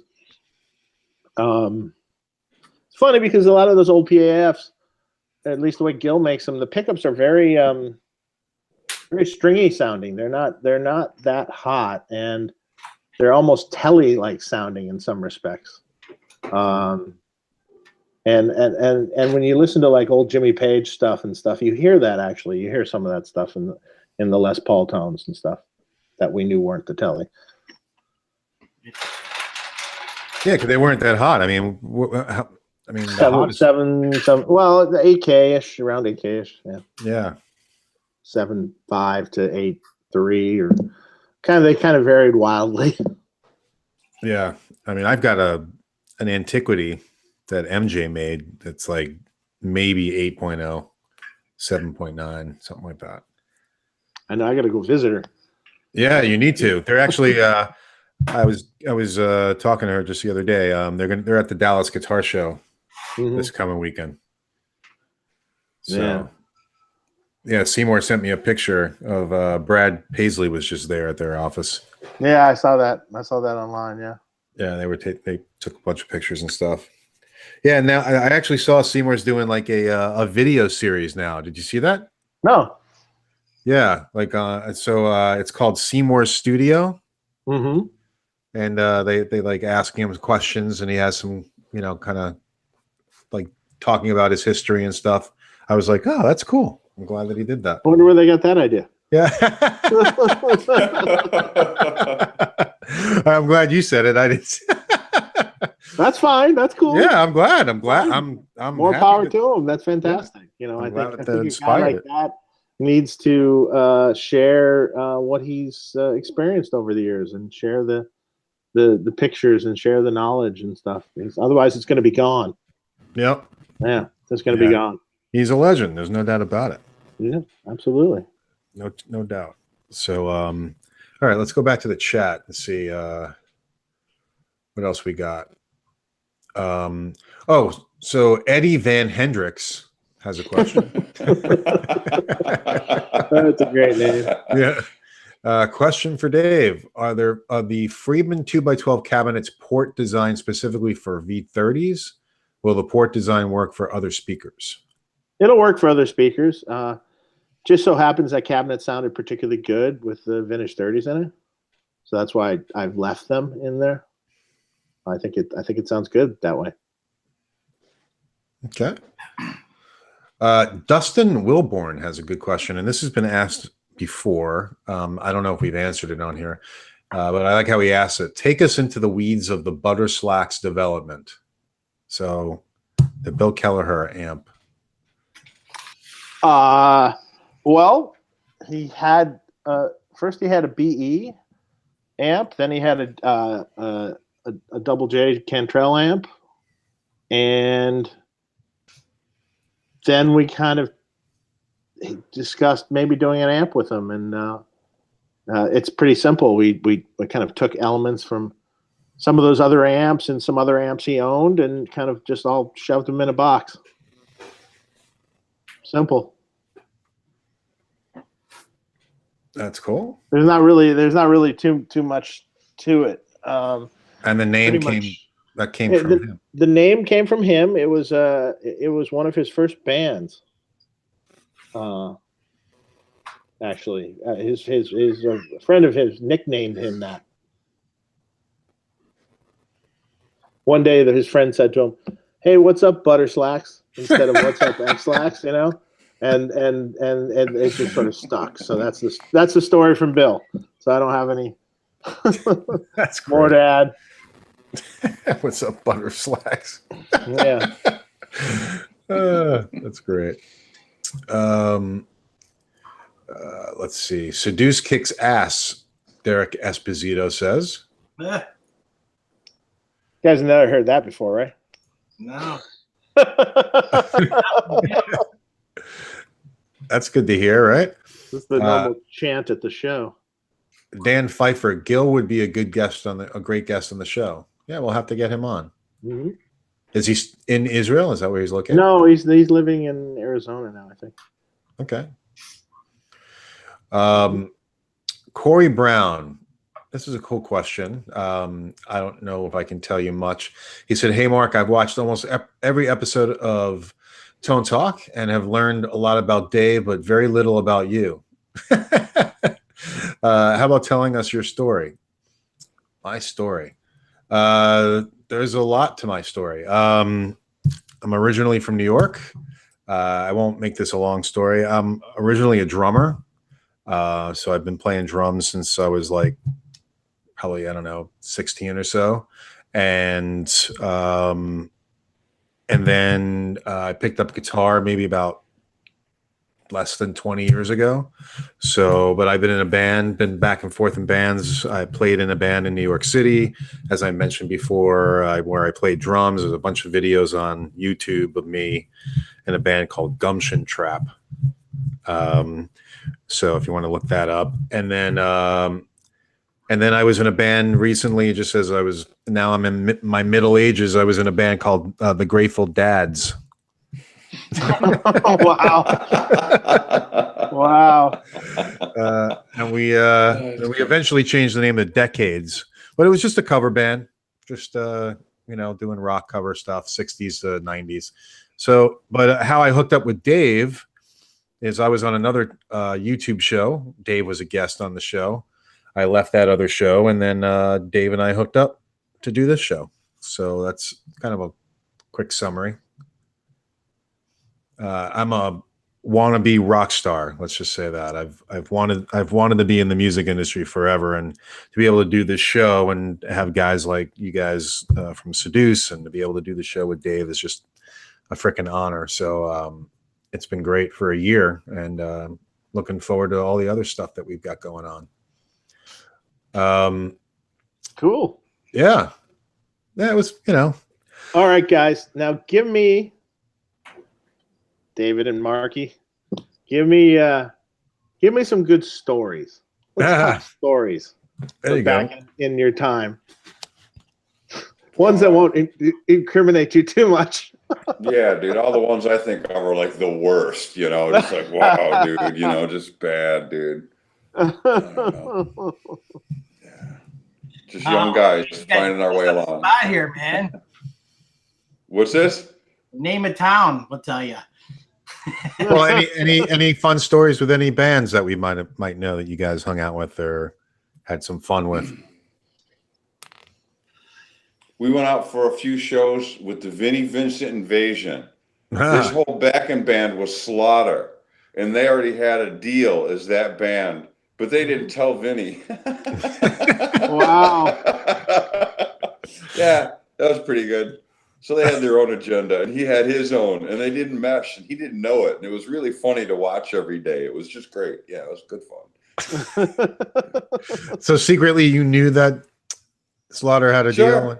Oh yeah, Vinny was totally oblivious to it, and everybody else in the whole room knew exactly what was going on. Sorry, Vinny, but I watched it. I'm sorry. It was just something I saw. Yeah, that was Mark good. Slaughter lives down here.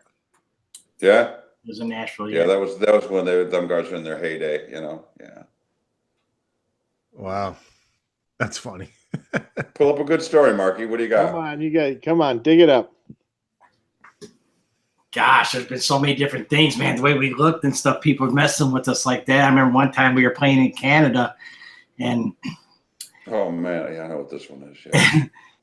And I remember walking through the crowd, and the guys hated us, man, but the girls loved us, man. And some guy went to grab David because we had to walk through the crowd to get to the stage or something like that. And I just took my bass and just splattered his face, man.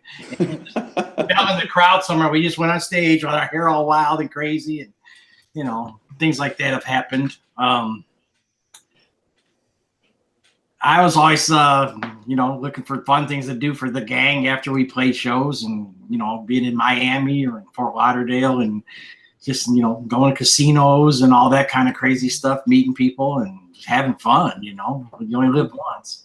Just doing what young guys do, dude. You know what I mean? And it was kind of like, I don't know, dude. We're driving around all over the place with a paper map. Put it that way. You know what I mean? There wasn't no. Google Map, you know what I mean? Just trying to find your way around the world, Yeah, it was great, I don't know. Yeah, rubber chicken we used to shoot bottle rockets out of, We terrorized everybody. I remember once we were behind a club called the 24 Carat here in Detroit, and a buddy of ours had a 67 Cadillac, and something like broke with the suspension and it was stuck in the parking lot. But he had just put gas in it, so he put a rag in the gas tank and tried to blow it up, but it didn't work. Like, wow, why not? Let's try. It didn't work? The rag went out. We kept trying to get him to go try That's so fucked up. We sound checking the show, let's blow up a car. Sure. Yeah, why not? Yeah, good stuff. It's not like the movies. It takes a little effort. I'm sure there's some more good ones. Come on. Jeez, I don't know. I think that's the one thing I miss. It's like you can bitch about having all the digital stuff and stuff now, but man, I wish we would have had it back then, so we would have captured all that stuff. I wish I had more pictures and more videos of what all that was back then, because you really don't, and now everybody has everything now, Yeah. I don't know. It would have been good. Hell, I didn't get our own albums, man. I bought my one CD at a pawn shop in North Carolina. I walk up to the guy and says, "Hey man, how much is for this?" I said, "I get it cheaper because it's me." He's like, "No, $5." Whatever, It's like you're saying, David, you don't save that kind of stuff, unless people give it to you. I saw somebody selling a Seduce CD on eBay for $250, and I sent a message to the guy going, "Dude, if you sell this fucking thing, you owe me lunch, dude." Yeah, that's great. That's for sure. Totally. Hey, I want to get their name who asked this. Let me get it. Where is it? Danny Weiss. Where's the best place to find Seduce's album if we want to get familiar? You guys on iTunes? Oh, it's going to be all soon. Yeah, that's all happening in the next couple weeks here. They're pressing vinyl as we speak, and I think the digital's going up at the same time that the record comes out, actually. So right around the corner here, right in a few weeks soon here. There's tons of stuff on YouTube. If you just type in like Seduce Detroit, all kinds of music comes up. Yeah, Some of it good, some of it bad. You know what I mean? Tons of dude, live shows on there, the album and stuff. But I mean, the new stuff will come out and it'll be available again. So, and then hopefully the next Color record. vinyl. I still want to get a turntable, Dave. You got me on the turntable bender now. Oh yeah, well I'm going to give you that receiver. So.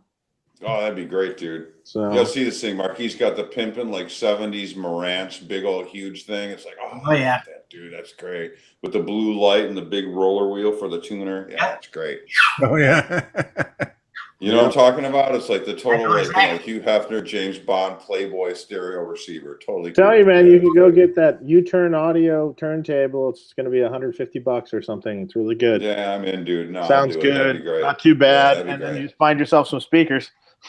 Dave called me up and he sounded like 15 going through his record collection when his cable went out a couple weeks back. It was great. Yeah, it was funny. Yeah. Oh, it was great. We were at the Nashville Flea Market this last weekend, and they had an old Silvertone with the radio and like two 12-inch speakers in his little console. The wood was beautiful, and everything worked on the thing. You only wanted $100 for it. Should have bought it. Yeah. Huh? Did you buy it? No, I don't need that right now. Well, we got a nice one in California. I mean, recently, like Dave was talking recently, I'd been doing this for a while, but I finally actually got up the stereo system back up and going with the turntable and everything. And then you put on vinyl for the first time in a million years, and then you listen to it and you're like, oh yeah, that's what it's supposed to sound like. You totally forget. See, I've almost gone down this rabbit hole like 50 times already. Oh, you need to go down the rabbit hole. But it's just going to cost so much money just to rebuy all these albums. Oh, yeah, but it's kind of fun. Then you hunt them out, find them on eBay, you find them on, it's kind of fun. Yeah, that's true. You don't have to do it all at once. Just get some, or you go to flea markets or stuff or things like that, where a lot of times they'll sell old vinyl and stuff. I don't know if they have that shit down by you. It's in the worst part of town, but yeah. Well, okay, maybe you'll get some good stuff then. Yeah, that's true. That's true. Yeah, I really have wanted to get a record player. There's no doubt about it. Yeah, absolutely. And as soon as you put that vinyl on for the first time, you're just like, oh yeah, now I totally remember. Yeah. And it was really enjoyable. So, what'd you listen to? I think I put on a Van Halen record or something first. Of course. Van Halen 2 or something. I think I put on. I think that was the first record I stuck on because that's the first one I accidentally just pulled out. So I was like, oh, all right, that'll work. You can't say no to that. I had an 8-track. A-track. I was flashing back on Van Halen 2. I stood in the orchestra pit at Masonic Temple for them guys doing that tour.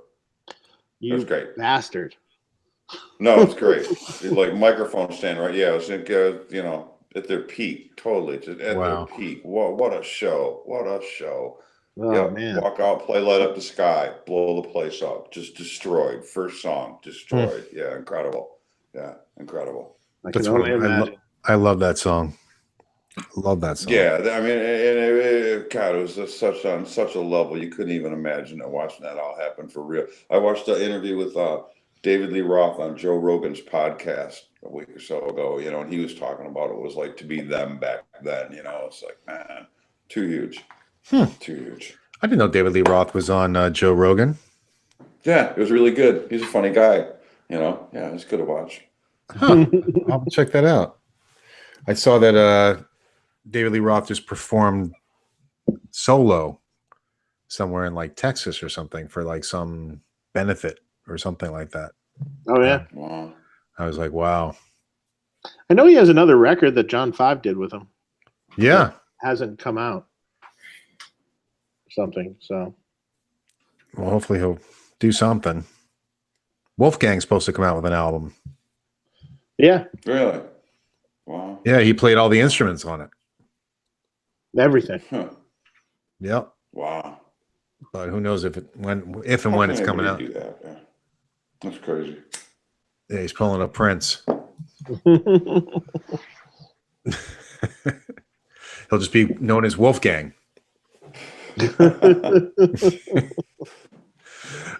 Someone wrote, doesn't David Lee Roth live in Japan now? He was. Iced coffee tones. He was, yeah, I don't know. I don't know Yeah, where he said he was there for a while learning martial arts or some shit. He moved over there for a while. And he was getting Extended tattooed stay. everywhere. Yeah. He Yep. literally got sleeves and like a vest. Yep. Tattooed. Really? Yeah. Wow. Crazy. And he was doing it. I read it was like the traditional way of tattooing where they actually like take a stick Tick, and tick, tick, tick, tick, tick, Yeah, tick, tick. Yeah. Great. yeah, it's crazy. Crazy. I mean, I've had a, Dave, you've never had a tattoo, right? No, but I'm planning on getting one. Oh yeah? Yeah. Of what? That's I still don't know. Oh. And see, that's the biggest Still don't choice. That's the biggest thing. Yeah, still don't know. I know who's going to do it though. Oh yeah? Bob Tyrell. There you go. No, I just He's gotta a decide what lefty it is. too.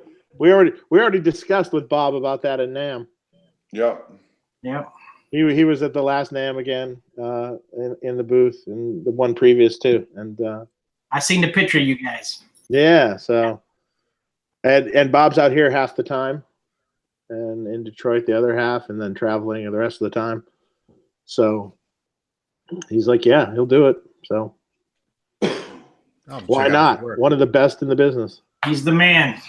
He does. He's known for black and white portrait style stuff mostly, but black and white and more horror themed kind of stuff too. So, like, if you want like a really good Frankenstein or something, Wants to finish my arm all horror stuff.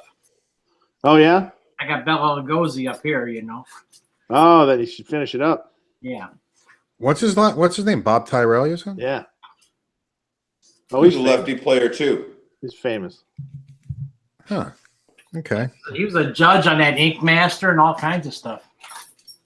Yeah. He's been around and he's amazing at his at what he does. The specific, it's very specific. It's black and white and portrait style things or realistic style, more horror themed stuff too. Really cool. Very cool. That's cool. Yeah, there's a guy out in California also, Nico Hurtado. Have you heard of that guy? Oh, he's fantastic. Oh my God. Hurtado or whatever, Nico. Yeah. So he's like he's like the Bob Tyrell of color. Color. Yeah. Okay. I gotcha. Yeah. So Nico's amazing. Where is he now? I mean, he was out here. He was in California. I don't know where he is. Yeah. He was like in this Apple place, Valley, California for a while. something called Black Anchor Collective or something like that. Yeah. Yeah. He's amazing. You guys need Chuck here, man. He's got one by everybody. Chuck's got some bitchin' tattoos by everybody. This one's by this dude. This one's by that dude. Yeah, it's incredible. Yeah. That's his own world. Well, Yeah, I mean, Chuck bowed out because he had to wake up early. yeah. No, dude. Too bad, man. He's got fucking so much shit, dude. Yeah. Oh, well. Yeah, that's all right. We'll have to give him shit.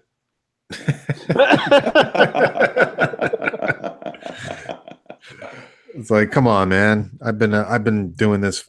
I'd be like 1:30 in the morning hanging out with Dave. I'm like, I got to get up tomorrow. That's cool. Yeah, it's So who else has tattoos? Mark, you've got tattoos. You said, yeah. Yeah, I do. Got some stuff on my back and my arms, All right, so I mean, it could hurt, right? But to do it that way, like the traditional, That's just crazy. That just looks like it hurts. Yeah, that's insane. And I don't. Whatever floats your boat, I guess, but not for me. Yeah, yeah. When I started getting to work back here, it was killing. I was just like, all right, I'm done. Yeah, after 8 hours of the needle going in your arm, you're like your arm's hamburger, and it's just like, yeah, exactly. That's what it is. Yeah, you got to break it up into some smaller sessions. That's what I was doing. I would do it like, all right, let's do it all in one day, 8 hours. Yeah. All on my inner arm. Oh, Ouch. Yeah, that was brutal. So, where are you gonna get it, Dave? Probably on the inner arm, like forearm. Forearm? Oh. Yeah. Oh, wow. Can't conceal that. Don't want to. There you go. Cool. Yeah, when I had this done, it was a little longer than a sleeve, like a T-shirt. Mm-hmm. So I was like, oh, man, I didn't plan that one out too good. I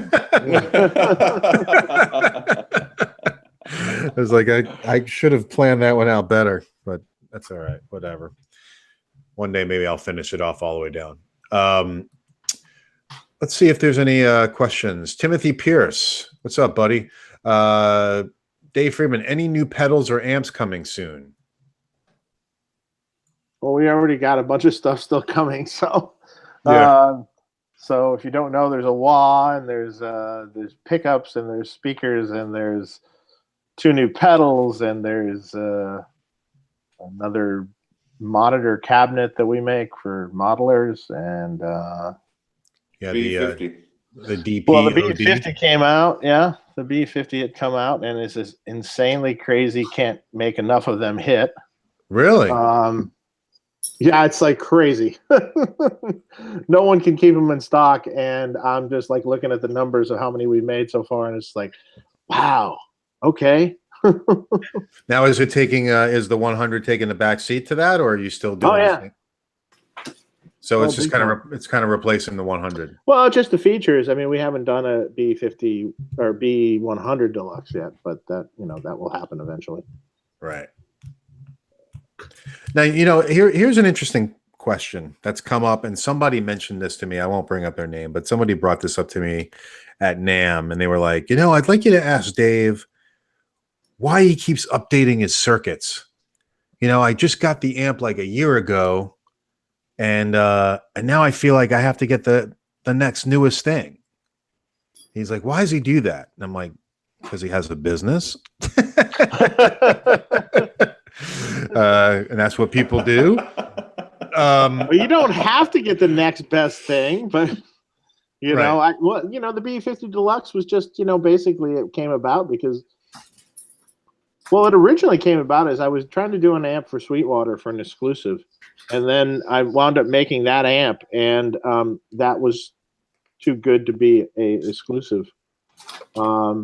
Meaning it was like, wow, I can't just limit this to one dealer. That's not going to work.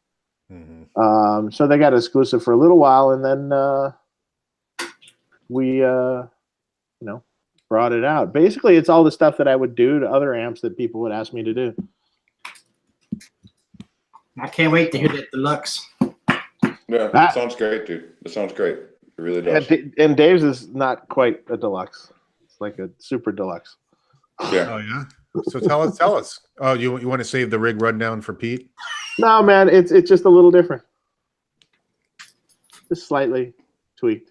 Voiced differently, or just different? Slightly voiced differently. Oh, that's cool. Sounds great. With him in mind.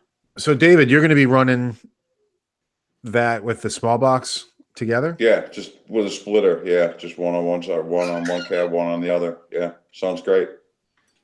Yeah, it's easy. It's not really super complicated. More power than complexity. I mean, it's a very simple thing, but it sounds good when you put them together. Plus, I kind of run the small box weird. I run like a compressor through the effects loop, so it's kind of got its own whole thing going. So you just try and find 2 good tones that blend good. I don't know. It's a 3-piece. We're trying to make it sound thicker. Whatever you can do helps. I don't know. That's cool. Big and ripping. And what do you Dave mentioned you were getting the pedal board. What pedals are you using? Just like a splitter. A TC Electronics Polytune, and let me see, Boss. a G50 wireless. Yeah. What else to put on there? Oh, the Boss OD. delay. DD 500. Boss delay, DD 500, and what's the boost? Oh, just the Buxom Boost is on there, Buxom just in Boost. case. And then we have, and then he's got a Univibe. Yeah. Real simple, real, nothing super complicated. I don't know. I'm not all about that. I don't know. I like it streamlined. Mm-hmm. Are you running the DD 500 through the loop? Is that what you're doing? One of them. Yeah. Probably the B Deluxe. Very cool. I'm looking forward to it. It's kind of like having a new race car. Let's go run the shit out of this thing. It's going to be great, dude. Because it's room awesome. to do it. Yeah, set this shit up and let's see what it'll do. And you really get to dial it definitely. in because on the day before. So. Yeah, no, it'll be fine. I'm looking forward to it. It's I don't know, man. Most of the time, my stuff is always kind of like, but it's nice being able to play out of stuff like this as opposed to what I usually use. Yeah, it's incredible. Yeah. That's cool. And Mark, what about you? What are you going to be playing through? Well, I have tons of different bass rigs, but to match David's side, I'm bringing 5 Marshall cabinets. All my cabinets are re-engineered 412s with bass ports and 500-watt bass speakers. So I'm going to probably play out of 2 412s and 2 412 slants. And I use I got a really rare Marshall. It's like the Marshall version of an SVT. And it's like close to like a JCM 800, but it's like 400 watts. I use that for my clean. Then I use a super bass 100 Marshall for my dirty tone. And I mix the two of those together. So it's like kind of Lemmy meets Geezer Butler. Sweet. Yeah. Can't wait to hear that with all those cabs. Yeah. That's killer. Good. Then when we did play with, you got to be the space fillers, man. Yeah, you got to fill space, man. It's 3-piece. Yeah, fill space. You have to. It's going to sound monstrous. Yeah. I used to have a rack that I had a crown, and I used to subharmonic that into an 18 with a DBX boombox. So all my lowers would go to the 18 to the crown. So I'd have like a 3-way system, but it just gets too much to carry, So. Yeah, and you're traveling all the way from Nashville to Detroit. How far of a ride is that? About 8 hours. That's not bad. 7 on the way back because you gain an hour, Yeah. It's a nice ride. That's But cool. yeah, I just load everything up in the back of my Suburban and here we go. There you go. We're driving a lot of it this time. Yeah, well, the last couple of shows we did, I just brought a couple Ampeg Ford 10 cabinets and stick them in the back of the car so everything fit in the car, Yeah. Not Now this, you got to drive the gas guzzler. yeah. It's worth it. It's worth it. Yeah, absolutely. Hell, Good. all I used out here is my Ampegs and my Fenders and stuff like that. I leave those cabinets and stuff up in Detroit. Yeah, right? Oh. Careful, Dave. You might have cabinets in your garage. Wow. That's cool. Got me thinking now, hey, You got a pretty big garage. Yeah, there's lots of room around here, man. Yeah. It's all right. well, I don't know. I got to have my stuff, man. I'm bringing it back home. I know. I'm like that too. Yeah. It's like, no, I'm going to miss it.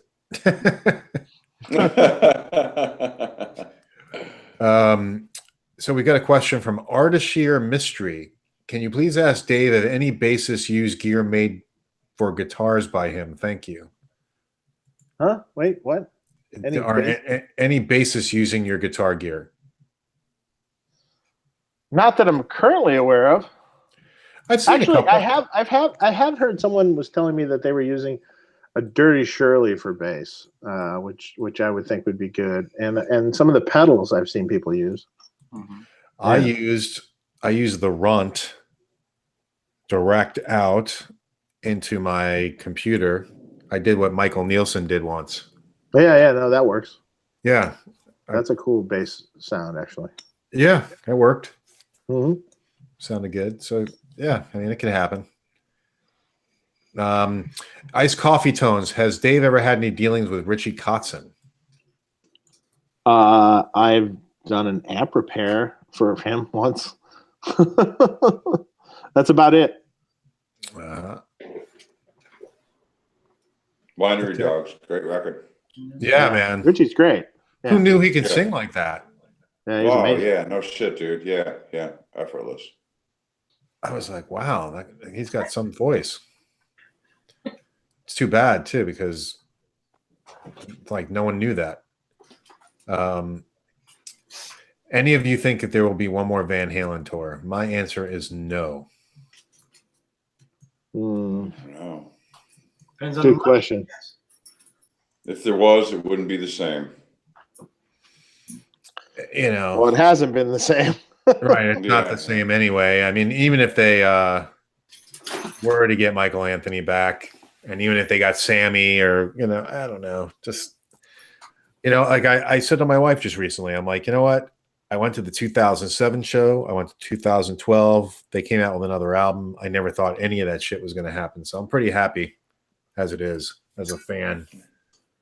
I mean, I wish they would have done a little bit more, like for the 40th anniversary of the first album, like done something for that. Would have been cool. How many years 40 years. since the first Van Halen record? Yep, 78. Unbelievable. Unbelievable. God. Yeah, right? It's crazy. That's fucking, oh my God. That'll make you feel old. I was 10 years old. I remember I was Oh standing. man. Dude, I remember where I was standing when I first heard that record. I can't believe it was that long ago. Yeah. Crazy. It's crazy. It is crazy. Yeah. Wow. That sucks. Thanks for the question. Yeah. It is crazy. Dan Pfeiffer wants to know, no orgy stories from Seduce?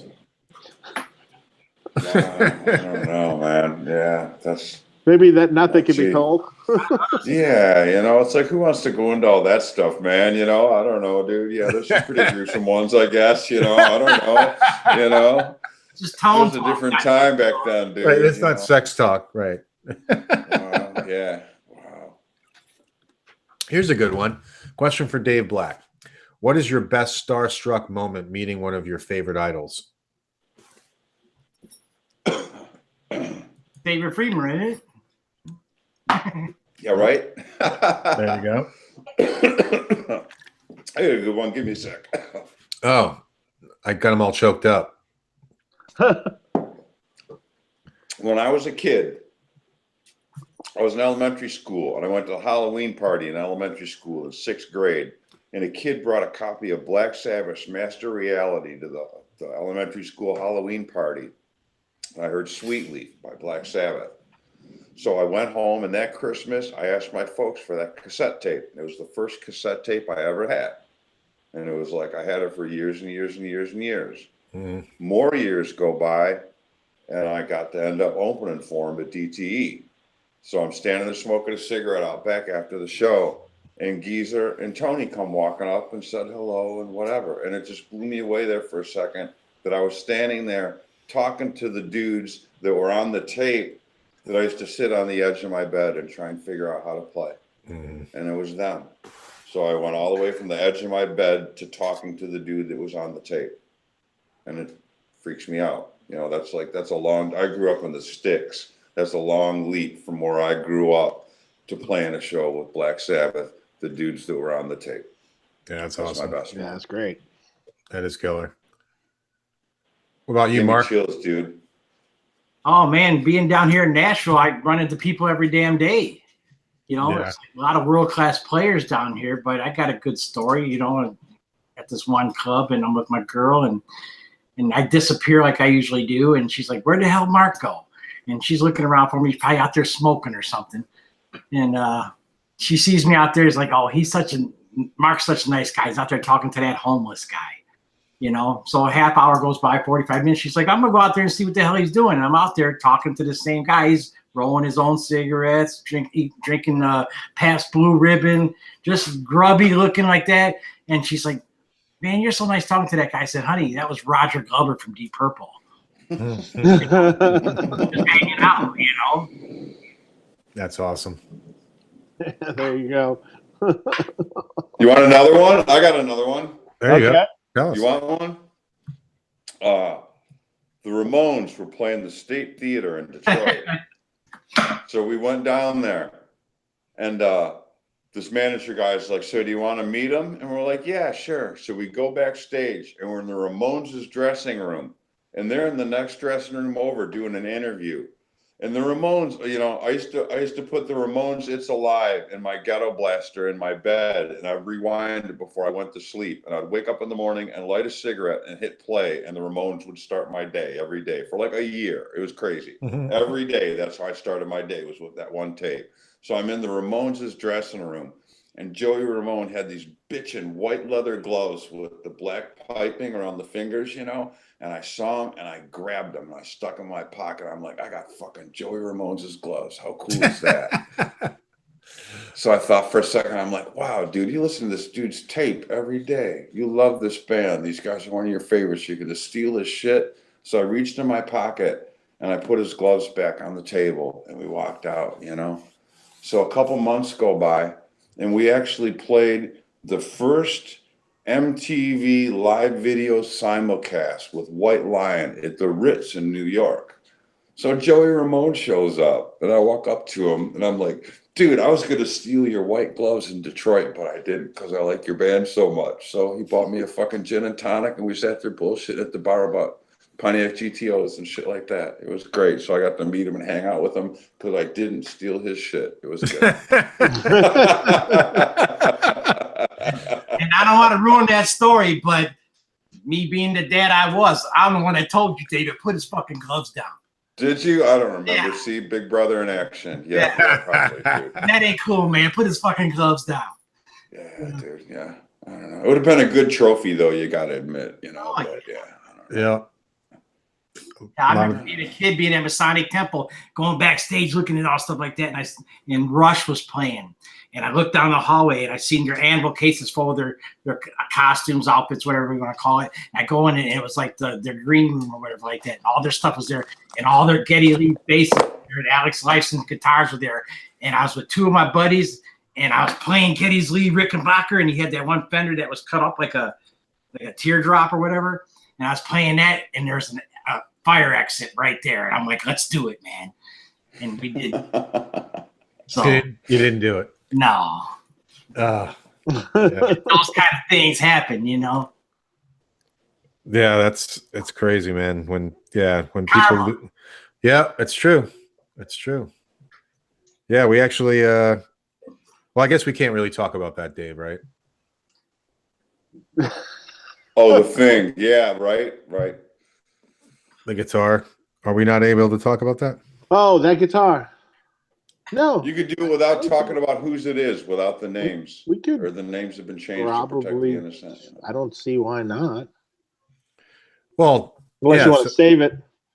yeah. Well, we'll save who it is, but just somebody recently had gotten a guitar back that was stolen from them after a long time, and it's a pretty famous guitar. We'll expose the whole story at some point, but yeah, very cool. And they got the guitar back, so super cool. But it definitely sucks when someone steals your shit. So Speaking of that, I have to tell you something later okay.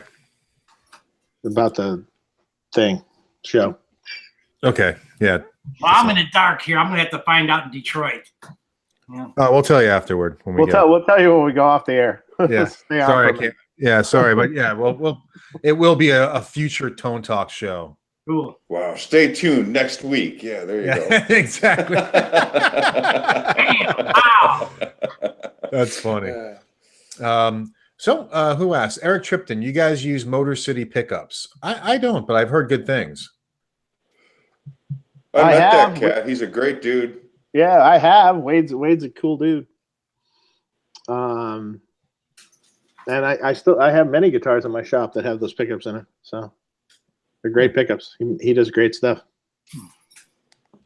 EdVed796, Dave Friedman, thoughts on Trainer YBA1? What sort of mods have you done on them, if any? I've only modded a couple of them. I've serviced a bunch of them. done typical kind of mods to them. That they're kind of a Marshall sort of bass circuit, so you can kind of do whatever to them. That's They the turn head out pretty good. That's the head I got. It's the YBA1. Yeah. That's The cool. Stoner Rock Special. Absolutely. Or you don't get anything. You just buy one of my BEOD pedals, put it into the front of that thing, and there you go. It's modded. That's true. L. Scott Music, Dave Friedman. So would you say the Synergy Dirty Shirt, I'm going to say DS module, would be I can't talk.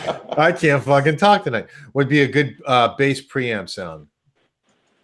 Good question. Haven't tried it? Probably, yeah. Sure. You know what, L. Scott, I'll give that a try because I actually have the Dirty Shirley module, and I have a bass. There you go.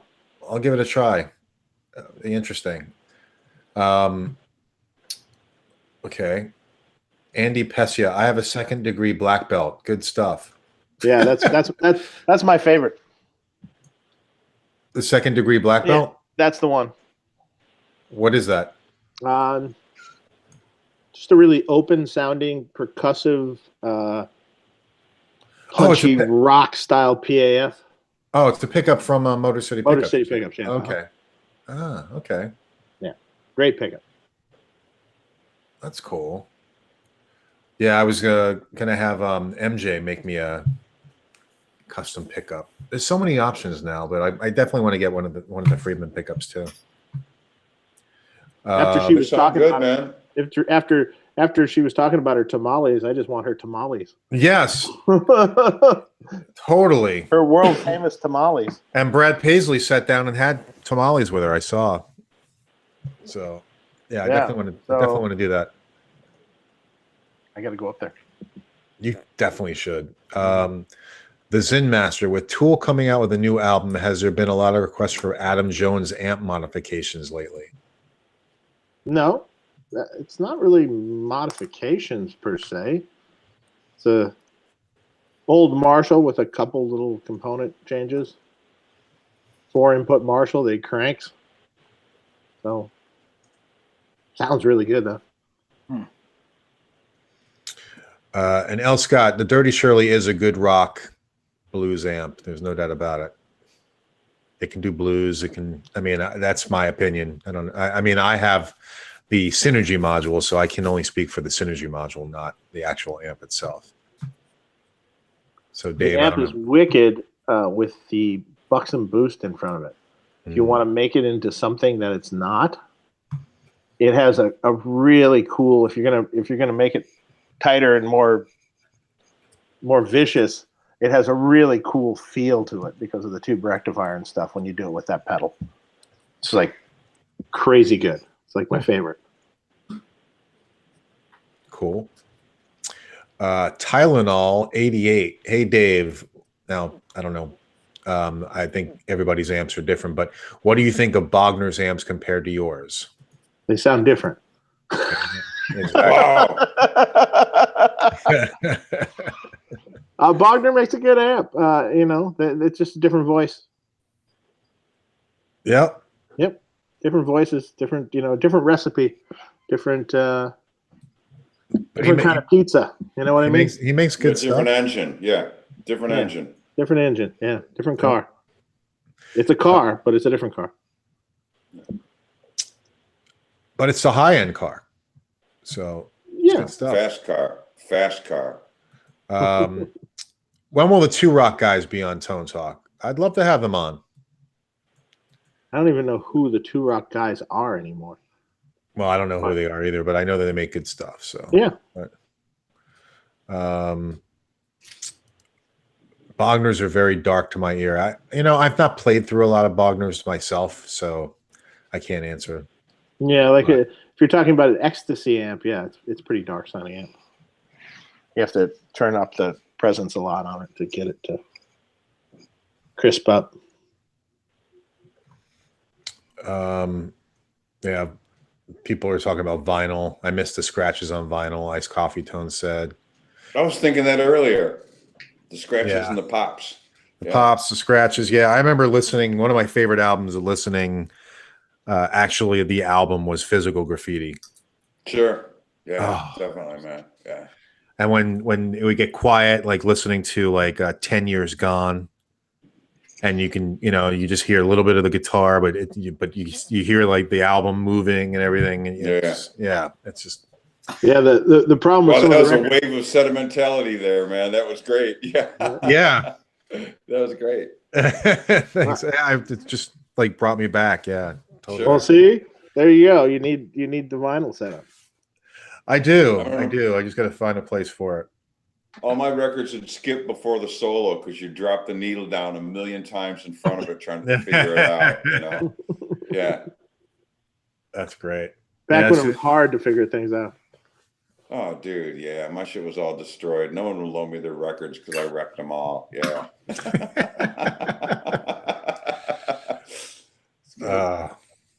Yeah, that's funny about. So here's a question for you, David. What was the secret to the Seduce guitar tone? I recall a compressor being part of it. Oh, you want me to lay it out there? Well, you can lay it out there if you want. Well, I don't really know how it works. That's how come I met Dave, because he was curious how it worked. You know what I mean? Like I say, this guy, when I met Mark, it's like, okay, get an old Marshall, and then we'll just it's an old DBX 118, 119, like a stereo compressor. So they put like a low level effects loop in it, and you just plug the stereo compressor on the back and the preamp in and out, and it sounds great. But it's I don't know. Yeah. To be a little more specific, to be a little more, I can be a little more specific with that. It's basically it was an amp. They took an old Plexi, they added a post phase inverter master volume on it, and then put a passive insert loop right between the preamp and the power amp, and then this compressor was just getting beat to death. It was just getting slammed and beat to death, and then the master came after it, so. You got a lot of gain. That was adding the gain to the tone. Hear that cush, that honk, honk, honk. Yeah. It's a cool sound. For sure. It's an old school trick, man. A lot of guys did it before me, and Marky turned me on to it. So it's just something I picked up and used for a long time. But nowhere other than Detroit is it known. Yeah, isn't that weird? Isn't that weird? Yeah. Nowhere other than Detroit. Yeah, it's funny. You get these old DBXs on eBay, and they still got the wood sides on them and shit. It's like old school stereo shit, Yeah, that works. Mm-hmm. That's the East Side Detroit thing, man. All the guys from that I used to watch when I first started playing were doing that trick, and that's why I turned David onto it. Yeah. And Fast Eddie over there on the East Side was the one that was doing it. Rewriting an amps for him. So the rest is history, man. Yeah, that's the tail end of the generation before us. Yeah. Fast Eddie was the guy. He would hot rod Marshalls, but he would custom do like tone wheels and a Hammond B3 with a razor blade and stuff like that. Who hot rods B3s anymore? You know what I mean? It's like there aren't guys like that anymore. Maybe somewhere art. There are, but not many. Yeah. You walk in the shop. The first time I walked in the shop, Ted Nugent's rig was in there, 4 dual Showmans with 4 twins on top of them, and you walk in and just go, wow, yeah. It was like a hoarder's house, and you walk to this guy's shop. There was like a pathway, probably about maybe 2 feet wide, with the amps to the ceiling, and you'd walk, and then you'd find shit everywhere. Yeah, kind of like a Clint Eastwood in Gran Torino kind of character. Yeah. That's great. Good stuff. I love places like that where you can barely walk, but they got just packed to the gills. Oh yeah, he's sitting at his bench, and there's like a bottle of Wild Turkey sitting there, and he's got the calendar where you pick up the clear piece, and the chick's bathing suit comes up with it. Yeah, classic shit, dude. Classic shit. That's great. Yeah. That was back when I don't know, man. I paid $300 worth for that Marshall, and this had the original cover and everything with it. I still have the cover for it. It's a 68 or a 69, something like that. SLA serial number, like one of the right ones. But it was just a Marshall back then. It didn't really matter. It wasn't worth anything back then like it is now. You know? Right. I don't know. I didn't really know how the loop worked, and Dave's like, "How does it work?" And Jimbo and him and me were going back and forth, and we crack it open when he comes by my place to take some pictures of it. And he's like, "Huh, that's all?" Yeah, that was good. Yeah, that was good. Yeah. Like, oh, yeah, the secret is out. Yeah. Jim Becker, what's up, Jim? Question for Dave: why in your 4x12s you didn't X pattern the speakers? It's a good question. I wondered that myself. Because vintage 30s have a kind of a harsh upper mid pokey sort of sound, and I just kind of thought that the 25s on top would be a better choice because you have the it's a little more friendly on the ear, it's a little nicer on the ear, and then you got the push down low. Cool. I know the cabinet sounds awesome. That's all I can tell you. Yeah, it's worked. People seem to like it. Yep. Sounds great.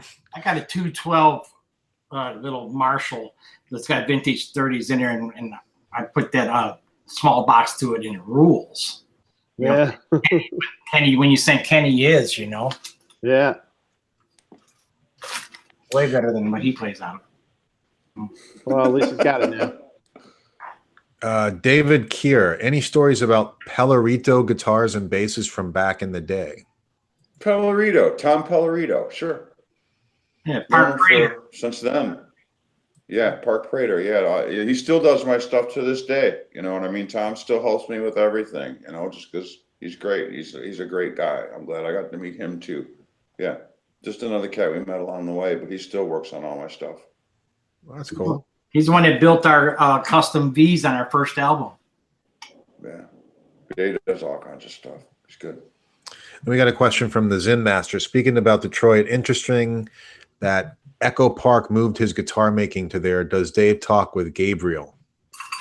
It's funny. I've never personally met him, although I just reached out.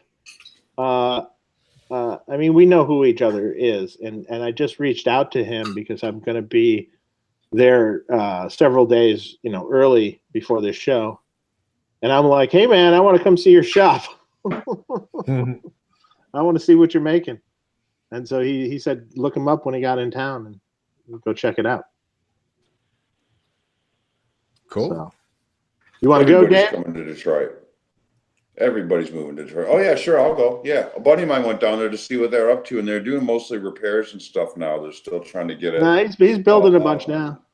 Yeah? Oh, that's cool. I saw some new pictures of stuff he was right in the middle of building. So nice, good. Yeah. Every little bit around here, the better. Come on. Yeah. DFW listener Dave, can 5881s be used in the small box 50? Sure. Just rebias. Yep. Artist Year Mystery. How about Bob Bradshaw on Tone Talk? Yeah, Yep. he'd be great. I got his number. I'll talk to him. I'll see. I haven't heard that name in forever. Yeah, that's great. That's cool. That'd be great. He moved to Pennsylvania. Yeah, so someone wrote to us and said that he's got some really cool thing happening out there. Yeah, well, there's this place there. God, what's it called? There's this whole little compound there. A lot of touring guys, for some reason, have resided in this town, and they created a whole production facility there. And so there's like a whole like for instance, Alice in Chains went there from here to do the production rehearsals. So there's this whole in this town, it's all full of music people and roadies and stuff, and that do this stuff, and they all choose to live in this town, and they have this production facility there that Claire Brothers is there, and a whole bunch of different sound companies, and so he moved there. Very cool. Yeah, I remember them saying, "Yeah, you got to get out there if you go out there." Hey fellas, John Kinney, I miss Fast Eddie's place. Such history. John Kinney. What's up, John Kinney? I remember John Kinney. David Keir wrote, you just gave the secret recipe of tone. It's funny though, you know, it was the whip tone back then, but you can plug straight into the B50 Deluxe and it's apples and apples. You know what I mean? You're talking degrees, you know what I mean? Things have come a long way since then. You know, I don't know. To me. Especially the one I made for you. Yeah, you know, yeah. Yeah. Frank Alexander Jr. Just noticed the new Marshall Origin amps do not have a standby switch. Why not? With many question marks. You don't need a standby switch. We covered this, I think, on other shows. Yeah. You don't really need a standby switch. It serves no purpose whatsoever, other than to mute your tone. Be just as well to have a mute switch on the amp. So yeah, so they're probably doing it to save cost. I mean, those little, you got a zoo there, Mark, by the way. You got a zoo around you. Talking to me? Yeah. What are you seeing? Oh, I just saw a little one run by, and then there's another one on the floor, and I can't see. What is it? dogs. That's 4 pounds of ankle biting terror. Oh, the little one? Let's This is see. Mia. Hobo dog. Ah. He's got a story, I tell you. Oh man, look at him. He totally looks like Hobo Dog. He's cool looking. What's the story? Kim, my girl was riding her horse out in California, dusk, and she hears this noise, and she looks over and sees in this big tumbleweed this little ball of blood and fur, and she takes her coat and reaches in there and pulls it out. Didn't even recognize what it was. Took it to the vet, and it was that dog that a hawk or an eagle had gotten her.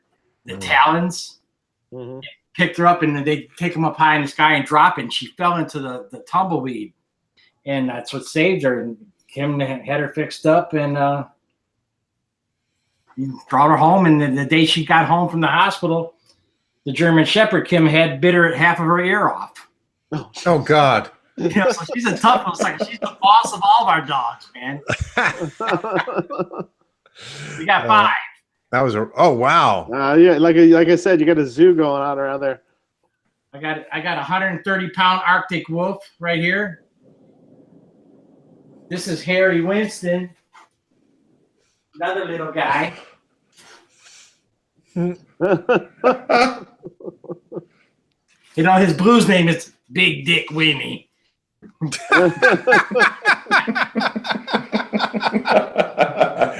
Oh, that's so funny. And this is Sam. We don't know what he is. It's like the guy family They dog. keep coming. My dog. If you're my street walker, Wait, I found her walking down the streets of Nashville. Tried to find her home, but couldn't find it. So this is Dirty Darla. You got like Dogtown going, bro. And Bella, she's too big to pick up. Come here, Bella. Come here, Bella. Come here, baby. Come here. this is great. I got A whole new segment for Tone Talk. Huh? We've had the dog segment before. It's dog talk. Yeah, it's- Dog talk now. Come here, baby. We had Sure. Scotch talk. We've had dog talk. she doesn't want to come over. I can't get Bella to come by the screen, so That's all right. yeah. That's what kind of dog is? What kind of dog? She's a 130-pound Arctic wolf. Oh wow. Blazing blue eyes, all white and black. Wow. Looks like What dog, that thing eat? whatever she wants. Holes our backyard, man. She was the hunter out in California. She'd be like, all the dogs would be in a circle around her, and she'd be like taking rattlesnakes and gophers and all kinds of stuff. She's a hunter. John Kinney says, Mark, remember the house off of Bert with the gators and the cat with 13 toes or something? Yeah. Yeah. My cat Damien. Oh, Danny Weiss wrote, the Bradshaw compound is in Lilletts, Pennsylvania. It's called Rock Lilletts. Yeah. Huh. Lidditz. Lidditz? Lititz. Lidditz. Okay. Lidditz. I couldn't just remember. I knew it was L something, but I didn't want to butcher it too bad.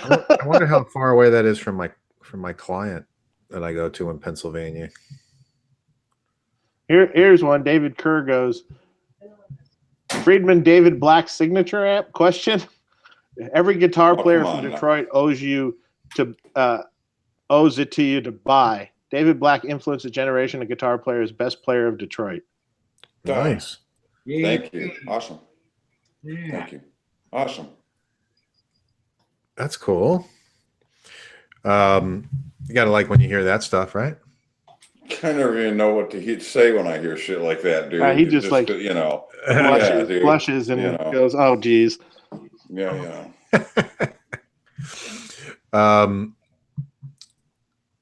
Let's see why do all stores have the gold face BE50 Deluxe and not the white face? Because they didn't order the white one.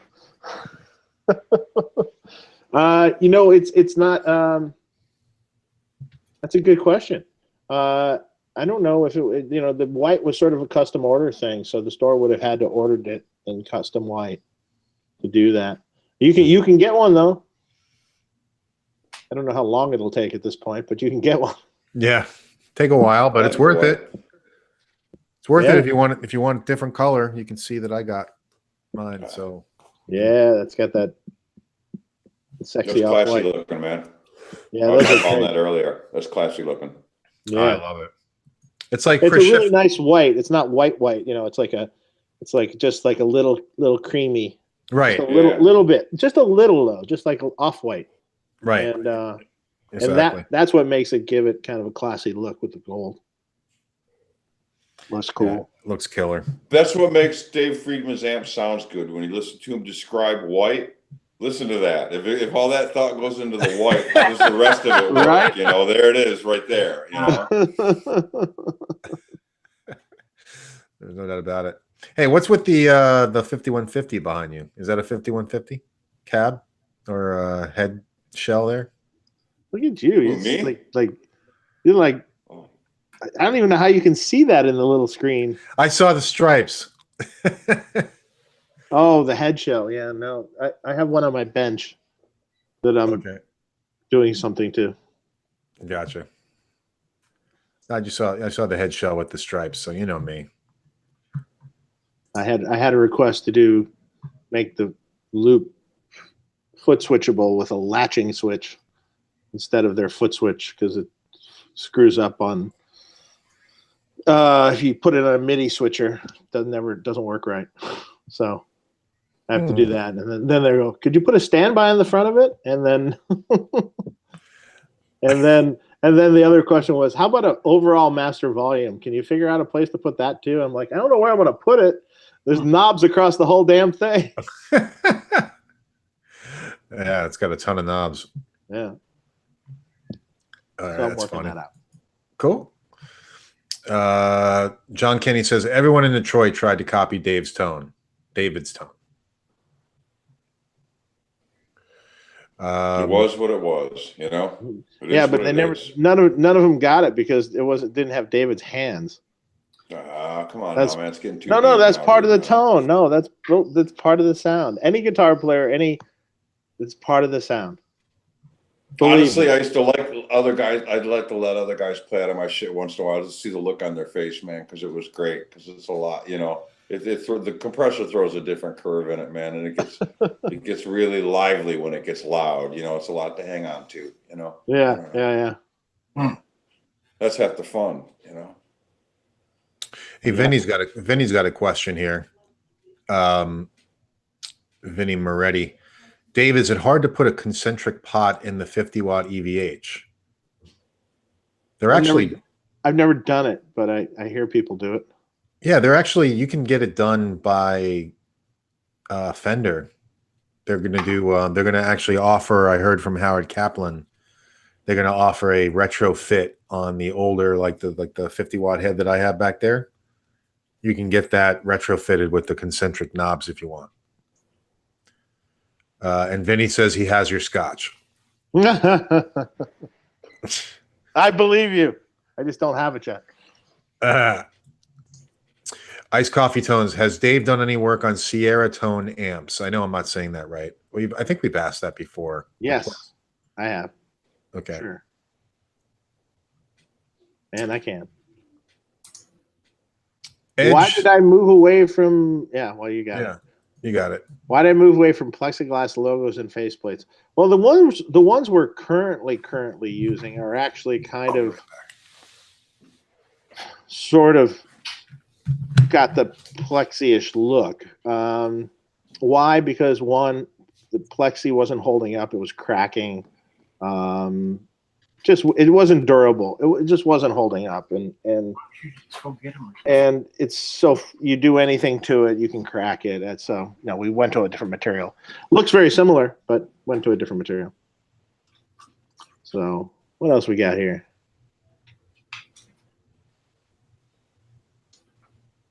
Someone asked, Andy asked, can I get a B100? Oh, he has a B100. Can you order different faceplates and back panels and knobs and empty head shell and a color and choice of Tolex? Sure.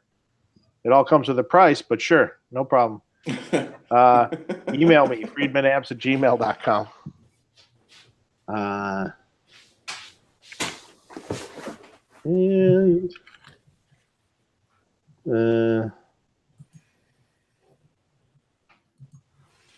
Someone asked, the Merkava 2099 asked, Dirty Shirley Mini, how much difference in headroom between the 40 and the little one? Quite a bit. 40 has considerable more headroom. Only so much you can do with a 20-watt power section.